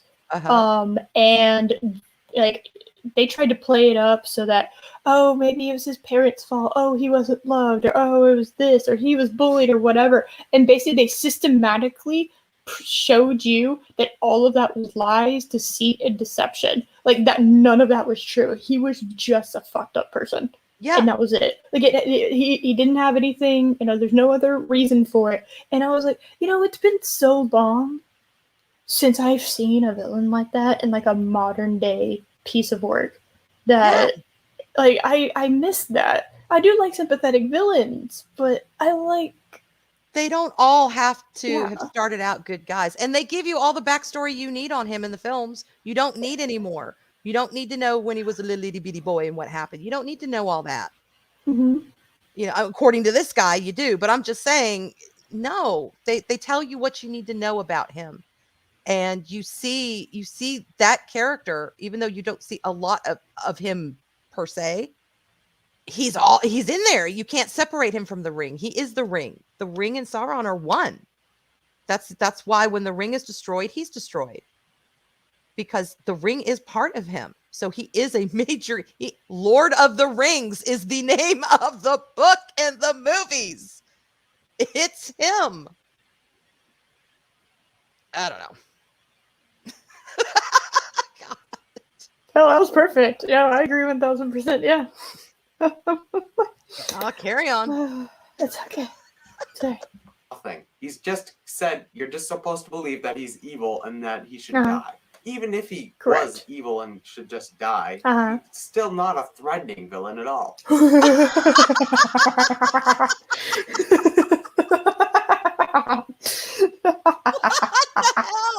What a take. Sauron isn't a threatening villain. He's not threatening. Look at this edgelord. Oh my I could take Sauron with my fucking katana. Yes. He can only corrupt everybody in Middle Earth. He's not threatening. He's a good Yeah. guy. He can literally, like, with a piece of jewelry, he can corrupt the entire planet. That's not a threat. That's not bad. That's minor bullshittery. Whatever. Oh God, dude, come on. What a Did we watch take. the same movie? What a take. God damn. Sorry. Okay, I think we went over. Oh, Jesus. I don't know what to say to that. That is such a bizarre take. He only has Middle Earth in his pocket, and everyone is scrambling to fight back against this evil, and he's not threatening. Yeah. Wow. No big deal. It's all right. I'm waiting for Josh to say, what, part 4? I'm excited. Wow. The Okay, only thing that can him do that. You're okay. You're good. I'm fine. I'm looking for a piece of paper to fan myself. I'm getting overheated here. Go, keep going. He's Go, not all good. evil. He just wants to be loved, Arwyn. Is that so wrong? He just wants to be loved. That was a take. Still not a threatening villain at all. The only thing that you see him do that's any bit Uh-huh. threatening is at the beginning of Fellowship, he's just like knocking down a bunch of soldiers and they die. Okay, but then again, you see the trolls do that in Return of the King. Okay, so at some point, he had to amass enough power to have the army that's standing behind him. Exactly. I don't know. Exactly. And he ends up only having the leader of the wizards, the head dude in his pocket. Okay. He's not threatening. I think what he wants, this guy wants a physical villain. He wants someone that you can see all the time who's coming out and posturing and doing his monologues. That's what he wants. That's not Sauron. No. Sauron is threatening by his very presence, by his very ability, by his influence, by his corruption. To me, that's scarier than just a single dude that somebody can eventually take out. You just can't take Sauron out. You have to destroy shit to do it. The MacGuffin ring, as he calls it. That's scary to me. I don't know. Maybe I'm just weird. Nah, it's pussy shit, Arwyn. We don't, yeah. A whole planet in your pocket, which, yeah, is that Middle Earth in your pocket? You just please to see me. Yeah. I don't know. He's not a threatening villain at all. He's a total wuss. Kylo Ren, now there's a threatening villain. Big facts. He sends Skype messages to his victim. Terrifying. Oh my god. God, man. This is oof. Oof. Oh my Oof. God, Pod Racing Palpatine, is that the leader of your wizards in your pocket? Or you No. just see me? Sorry. God damn. Pink. So basically, all you're saying is that Sauron is basically a troll. No. We're not saying No. that, dude. You are. No. Of course. That's it. And they were able to kill the trolls. So basically, Sauron is a pretty much empty threat because if you just cut off his finger, he's dead.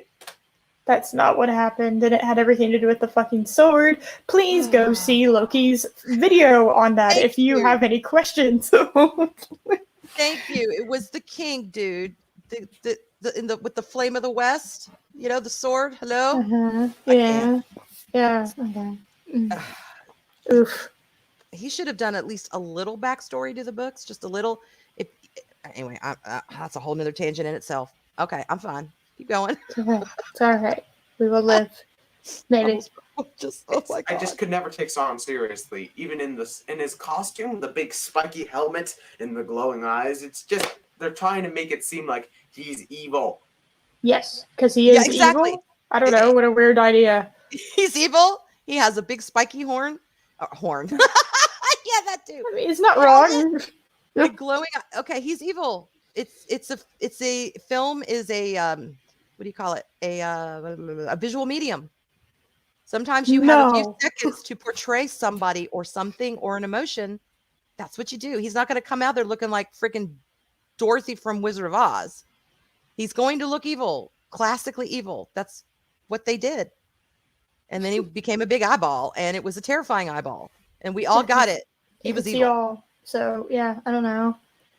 I'm so happy for my thumbnail. I put Sauron. I was looking. I couldn't figure out what to put as the thumbnail, and so I made something kind of at the last second, and I'm glad I put Sauron in it. I am as like too. the main person because this is really funny. Yeah, Lord of the Rings. It's all kind of about him as well. Hello. No. Sauron's boring. He needs to be active in the story. He's not important. Not important. He's just a troll. Oh, where's my wine? I don't know. God, man. Yeah. Do you get it? I'm going to hammer it into your head until you realize he's evil, yet he's given no proper motivation and he's not the least bit threatening. Come on. He's on screen for like 2 minutes. Come on. Nobody's getting hammered in the head. We get it. We all understand who he is and what he's supposed to be. Okay? Yeah. He's not evil. Maybe he just needs a hug. He just needs a little hug. Yeah, I don't understand. That's weird. And in his eyeballs stayed on the top of the tower. That I just couldn't take that seriously. It's just it looks silly. It does. Okay, imagine like something that is all corrupting, all powerful, and all evil being able to see everything that they're doing, that you're doing at all times. Yeah. I can imagine going out to Atlanta and looking up and seeing this big ass flaming eye go whoop, look down at me. I think I'd be pretty terrified. His eyeball extended across the entire continent, particularly in the air. I don't know. That's kind of terrifying. Why is that not terrifying? I don't get that either. That's pretty freaky to me. Yeah. A big flaming eyeball, knowing it's pointing on you, and then knowing it's going to know your name. It's going to know your situation. It's going to know how to speak to you, to seduce you and corrupt you and tell you the things you want to hear to where you can't. So, you can't escape that. You want to submit to it. You find yourself wanting to be corrupted in that spell. I don't know. Just saying that terrifies me. Yeah. Is this guy? I have no idea. I don't know how old this guy is. He is now, I guess. He looks old enough. I don't know. Which I'm not trying to dog his opinion. I'm really not. But again, it's wrong. Put out a video. Yeah. Why you think it's overrated? Back it up. with sound reason why you think it's overrated. Not just, oh, I don't like the crown and the glowy eyes and the big eyeball. Okay. That's You it. think it's a troll video? It's a Sauron video, you mean? Ha ha ha. Touche. Yeah, I don't know. It's like, well, he's of age now. I don't know. Whatever. It Yeah. looks silly. It'd be like me putting a foot on the end of a stick. It has the same sort of effect as the eye. Okay, so Sauron's eye, all-seeing eye, is the same effect as putting a foot on a stick. What the hell? I love this. This is funny. A flaming all-seeing eye, corrupting eye. You're gonna put a foot on a stick, and you think it's the same thing? Okay, Yeah, same thing. why not? Why not? Okay, it's the same thing. Yeah, same thing. I don't know what to say to that. Eyeball. It's not threatening. There's nothing that Sauron has in order to control the orcs. There's no power over them since he's just an eyeball. He doesn't have any sort of power or anything at all that would give him the right to control the orcs. Or Saruman, for that matter. And Saruman. Oh, I paused it. We're good. Yes. I won't be long because we have just nailed this hammer into this wall until we're now just hitting sheetrock. Yes. But yes, he did have that power. That was the whole damn point. He corrupted everything that he touched. He did have that power. He was a threat. There we go. I think we've covered that. I made somebody spew Mountain Dew out of their nose. I am proud. I have, you know what? I could retire for the day. I could go to bed. I have done this. I am great. And I'm sure he's a very nice kid, y'all. I am not ragging on the kid himself. No, I'm ragging on his opinions. Yes, his opinions. Hey, this is a troll video. Well, guess what, buddy? It triggered me. It did its job because I'm triggered. I don't know. I don't feel like it's a troll video. I feel like this is. I don't know. We've all been through this age when, like, as teenagers, where it's like, and I feel like this guy has to be like 17. He doesn't look young. Does that make sense? Like, he looks like right on the edge of like adult and teenager. Mm-hmm. So like he's in high school, obviously. Yeah. And, like he's 8. I don't know. He might be home. I don't know. I have no idea. I really didn't consider his age or how he looked like when I'm listening to his words. And he kept this up on the internet for 12 years. So. Okay. I don't know. He's standing by his ideals, so okay. Yeah. So, I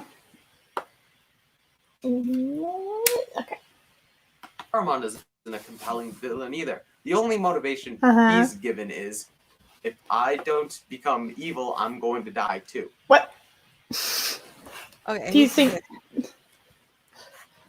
I think that's correct, but even then, it's like that is a compelling enough reason. So the desire to survive. It is. And Saruman, he dealt with vanity. And again, this is just kind of what I get from the character. Even in the movie, I'm just sticking with the movies because that's what this guy's doing. You could tell he dealt with vanity. He dealt with jealousy. Gandalf, a little bit of lore, Gandalf was the one who was actually chosen to be the leader, not originally. And Gandalf turned it down. So then they gave it to Saruman. So yes, there is some jealousy there. There is some inadequacy. There is some, second banana going on. But even not knowing that, even just watching the film, you can see the difference between Gandalf and Saruman. Gandalf is very humble. He genuinely enjoys hanging out with the hobbits. He genuinely enjoys being known as, the one who brings the fireworks to the Shire. He likes that. He enjoys that. He likes the simpleness of it all. He likes the pastoral elements of the Shire and the way they live and blah, blah, blah. And Sauron's up there in that big ass obsidian tower doing his thing, being leader, people coming to him and he's just like, wow, you smoke too much of that long bottom leaf. The halfling's leaf is messing with your mind, blah, blah, blah. He's not hearing Gandalf. He's not really being the leader he needs to do. So he's struggling with that vanity, and I just had a cat fall off. I don't know if y'all heard that. No, And he's okay. kitty, save the kitty. Yeah, he was asleep. He rolled off the end table here, but you're okay. Did he Yeah, land his feet? Is he okay? did. Give him He- lots of pets. Come here. Pet. Come here, we gotta give you pets. Yes. give him So yeah, he struggles with that, and then along comes Sauron, who is again a really good villain, and he's kind of caught between a rock and a hard place. What does he do? Well, he surrenders. He does not have that fortitude to fight like Gandalf does, and he surrenders. So yeah, part of it is probably self-preservation, but part of it is also power. He's going to get a lot of power. Yes. So that's his motivation. There you go, kid. And that's all in the movies. You can get that from the movies. You don't have to read the book to know that. So I disagree with what he said. So there we go. Nope. Carry on. Which could have worked if he showed a little bit more reluctance. Okay? Part of being a villain has something to do with their motivation, with why they're evil. And Saruman is given at least a decent excuse, but it's never played upon. For example, we know that Saruman and Gandalf were friends. But then again, Saruman is... He's going by books. Yeah, I was like, I it's kind of implied in the movies, but yeah. Yeah, that's why Gandalf was so surprised. He was just like, "Oh, I thought he said Glorfindel." Never mind. No, He said Gandalf. Okay. No, yes. Gandalf, and yeah, I was like, it's kind of implied in the movies when all of a sudden he's like, no, and just goes boom, and yeah, kind of like So okay, as well, Gandalf off of the top of the tower without any sort of like reluctance for doing so. He says, Gandalf, come join me. We're the winning team. And Gandalf goes, nope. Saruman just says, well, then you suck then. Yeah. They were really... you won't join us or die. I don't know. Why is that such a weird... Like... Saruman was corrupted. It's not that deep. When you get corrupted, it's all about the power, and it's all about serving Sauron. So yes, he was corrupted. So when he said, come join us, and Gandalf said no, he said, okay, F you. There's nothing deep here to explore. He was corrupted. He turned on a dime. That's what happens. What else does he need? Am I losing my mind? Am I wrong? No, or just like they're more like work colleagues. Exactly. Yeah, he was the head of their order. It's not like they were sitting back there shooting the shit and smoking long bottom together and saying, oh, remember the days, Gandalf, when we used to play in the river and everything was good. I do, and I miss them. No, Gandalf was a subordinate. Yes, they were friendly. They were friends, but not like we think of friends. Yes. Join me or die. I don't know where on earth we've heard this before, Palpatine. I don't know. Oh, hell. I'm not going to kill Loki by sending this to him, okay? I'm not doing it. I refuse. I refuse to be a cause of his death. Oh, yeah. He'd be like, what is this good saying? No. Friends, Saruman would show a lot more reluctance, okay? No. He's just a completely Okay, unrelatable character. I'm sorry, my man. Apparently you've lived a very sheltered life. Have you not had a friend that stabs you in the back because of X, Y, and Z reason? You didn't get with the program? Yeah. Like, do what they wanted you to do? Yeah. You think you're friends with them, and then all of a sudden, it's like, oh, no, apparently not. My daughter was ghosted by one of her best friends in the world because of a disagreement they had on an issue. And my daughter, she wanted to do some stuff, and my daughter said no, and she got completely cut out of her life. Completely. Like that. So yeah, it happens. It happens. It sucks, but it happens. And we're not even involving evil eyes with corrupting influences. This is just everyday life shit. Throw Sauron in there, and well, there's problems. There's issues. You know. Yeah, I mean, sometimes people suck. Yeah. I don't know. Like, hey, oh no, But he never had a friend. God damn it. what does any of this have to do with the movie being overrated? Now he's just picking at it, saying things he didn't like. But how does that make it overrated? I don't know. I'm just thinking like, okay, I've had numerous friends, like, just we either drifted apart, bad shit Yeah. happened, and we weren't friends anymore. You know, it's just like that's kind of life. Yep. I don't know why that's so weird. as a And y'all didn't have a concept. Sauron on your back, or maybe you did. But as far Oh as my god. the movie goes, you know, the Yeah, actual they did that. Sauron. Yeah. Yep. They did that entirely on their own. Yep. Well. Oh hell, we're almost done with it. Let's forge ahead. So close. So close. And the fact is that I thought Saruman was the main villain until he died at the beginning of Return of the King. Well, then you're not paying attention, dude. We can't help you. It's like the 3 boss rule that you'll see in a lot of things, particularly fantasy. I would say he was the second boss, and like the last boss, final boss is Sauron. Yeah, kind of. First boss is kind of arguable about who the first boss is. But I mean, that's kind of like you got second boss and you got final boss, the ultimate bad guy. That's Saruman was his instrument that he was using to create the Uruks and get all that shit out there and to piss off the Ents and God. I don't think he watched the movies. I think he's just got this from some article he read off of BuzzFeed or something. Yeah, I don't think he's watched them. Oh no, I'm starting to doubt. Yeah, same. Then again, the fact that Saruman and Sauron are so similar really doesn't have anything to do. Really didn't help the matter. No. But, yeah.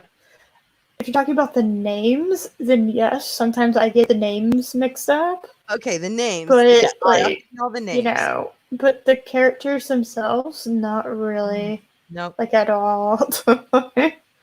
Nope. No. Sorry. Okay, so those are pretty much my complaints about the Lord of the Rings. Oh, wow. Okay. Okay, all right. Just in general. It's too long, the acting is cheesy at times, most of the stuff is extraneous, and the villains are unrelatable and uncompelling. I've never heard someone use extraneous so many times. Like, I don't think I have either. This is a first. Yeah. Okay. Those are his points. Okay. That's why he's the okay. All right. Well. Yeah. But if I can just go off topic for a minute here, I want to talk about the Lord of the Rings fanboys, okay? Ooh. All right, are you ready? People in chat, are y'all ready? I'm not one of those, so this is going to be very interesting. Oh, come All on, right. baby, give it to me. Fanboys and fangirls, gather round. Let's do this. The fanboys consider this to be the greatest fantasy story ever. Oh, somebody who really, really likes this might consider this the best thing ever. Yeah, I don't. Jazz hands. And it isn't. It's pretty much the first fantasy story ever. But okay, so we're replaying the video from the beginning. What? Has he not told us what he thinks is the greatest fantasy story of all time? I'd like to know what he thinks is, so I can kind of gauge what he's comparing with Lord of the Rings. Yeah, same. Just because something's the first thing ever doesn't mean it's the best. He is repeating himself. We're back to the beginning. I told you, yes, and I will agree. Just because something is first doesn't mean it's the best. I will agree with that. I'm okay with that. Yeah, okay. For example, Pong is the first video game ever made, pretty much. That is the best video game ever made. Fuck off. That is best video game. That is top tier video game. I will fight you. Name, time, and place. But do we consider it to be the best game ever made? No, because it's Pong. It's just Dupe.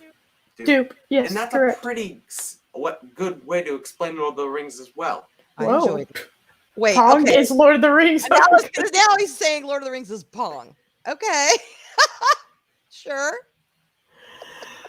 Oh, okay. Oh my god. Ugh, Yeah. holy shit. Oh my I god. like Pong. I like it.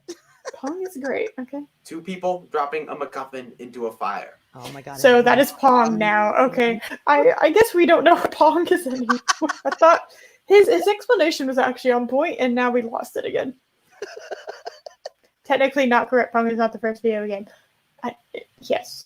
I'm pretty sure it's not. And he hasn't said a single correct thing up until this point, except for like a sprinkle of like vague statements that are hard to disagree with. But Mhm. yeah. Mm-hmm. Oh, like it's chess video is on before. Yes, you're right. Actually, that's true. I didn't know that. That's it. So people consider it to be the greatest thing ever. I don't see that. And anything else that even takes place in a fantasy setting is immediately a Lord of the Rings ripoff.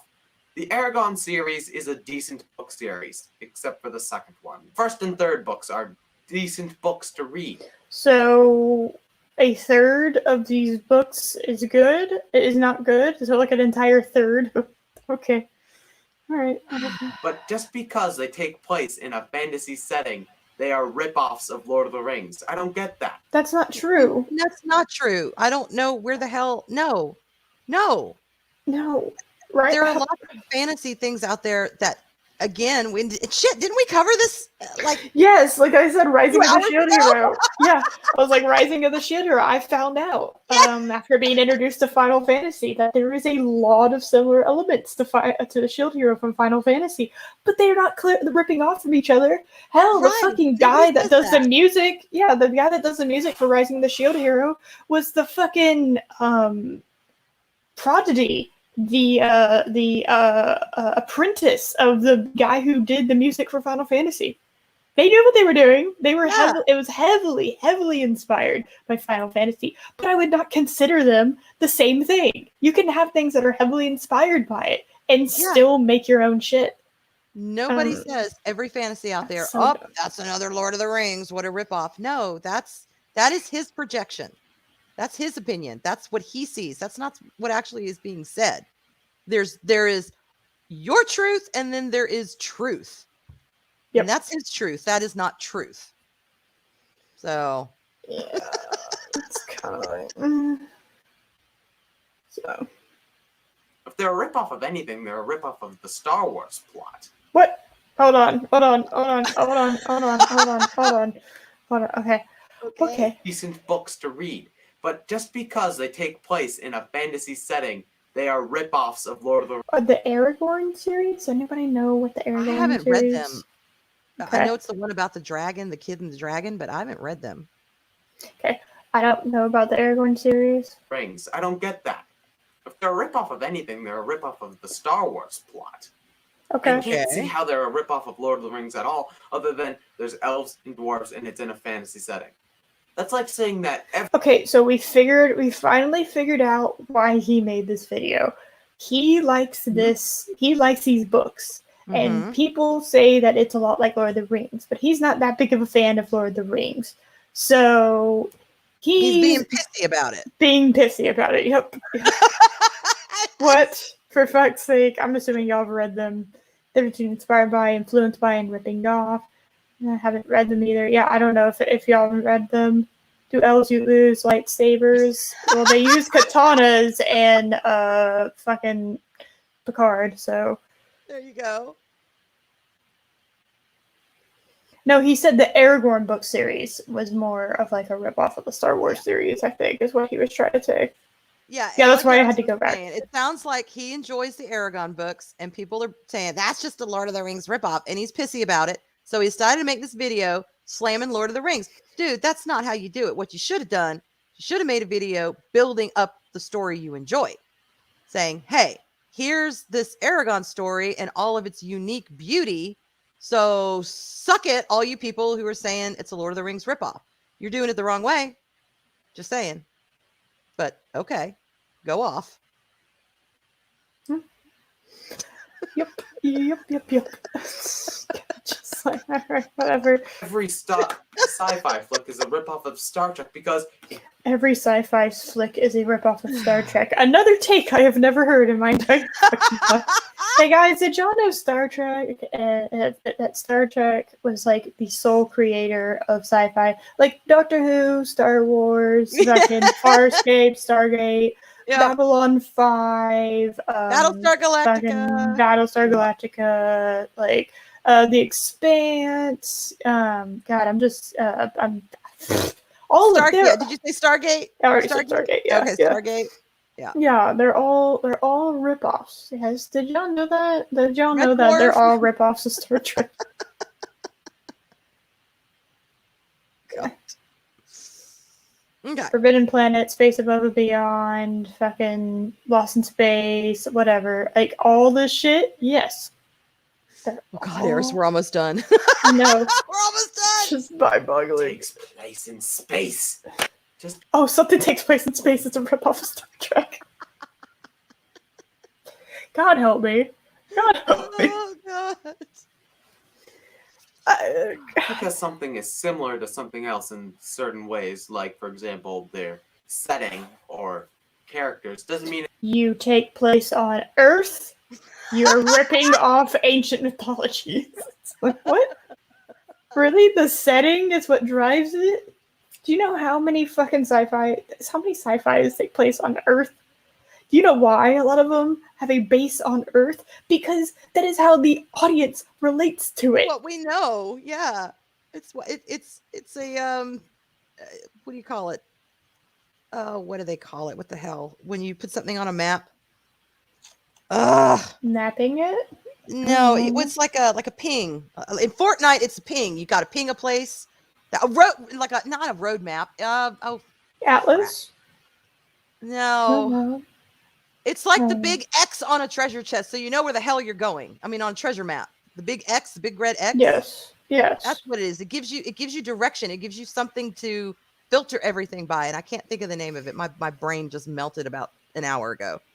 But yeah, that's exactly why they do it, because it gives us a frame of reference, like a big "You are here" sign, you know. Yep. Anyway. God. it's automatically a complete ripoff, okay? No. That's like saying the Looney Tunes is a ripoff of Disney just because they're anthropomorphic animals. No. Lord of the Rings fanboys need to understand that just because something isn't Lord of the Rings when it's in a fantasy story doesn't mean it has to be bad or it has to be a ripoff. Okay. I don't know any of us that say that. I have not met anyone who has seen something that is obviously just an inspiration and not a ripoff and say, hey, that's a ripoff of Lord of the Rings, damn it. I don't know anyone who has said that. Maybe they have, but I don't know where he's getting this from. Again, he's pissy about his books. Yeah, He's ticked off about it. I think that's what it is. I don't think he enjoyed Lord of the Rings, and I think people keep comparing it to that book series to it, and I'm just like, dude, you're gonna have to get over that. I don't know what to tell you. And I've never read it, so maybe there is direct comparison. I don't know. I've never read it, but he sure got his bee in a bonnet over it. Yeah, it's like I'm not... Okay, whatever, dude. You can just get over it. God. Space Marines could have defeated Sauron. Yeah, I agree. You know what? Space Marines could have. Call a mortar from orbit. Yeah, I don't know. And these movies aren't the greatest movies ever, and they aren't gold by any means. They're yes, they are gold. enjoyable action films, and okay, all right. And they do have some interesting characters and moments, but then again, most of them are completely unnecessary and extraneous. But anyway, that's extraneous word count. I think that's number 5. why Lord of the Rings is overrated. Because, well, as I've explained, there's a lot of problems with them. But that does. I love this. You haven't explained jack shit. Nothing. What he's trying to say is, Lord of the Rings suck. Read Aragorn or whatever the hell it's called. Yeah. That's what he's trying to say. Yeah. And quit pissing on my book series. I mean that they're bad, okay? I did enjoy watching them, and they're not bad. You enjoyed watching what? Oh my god! What? How did you?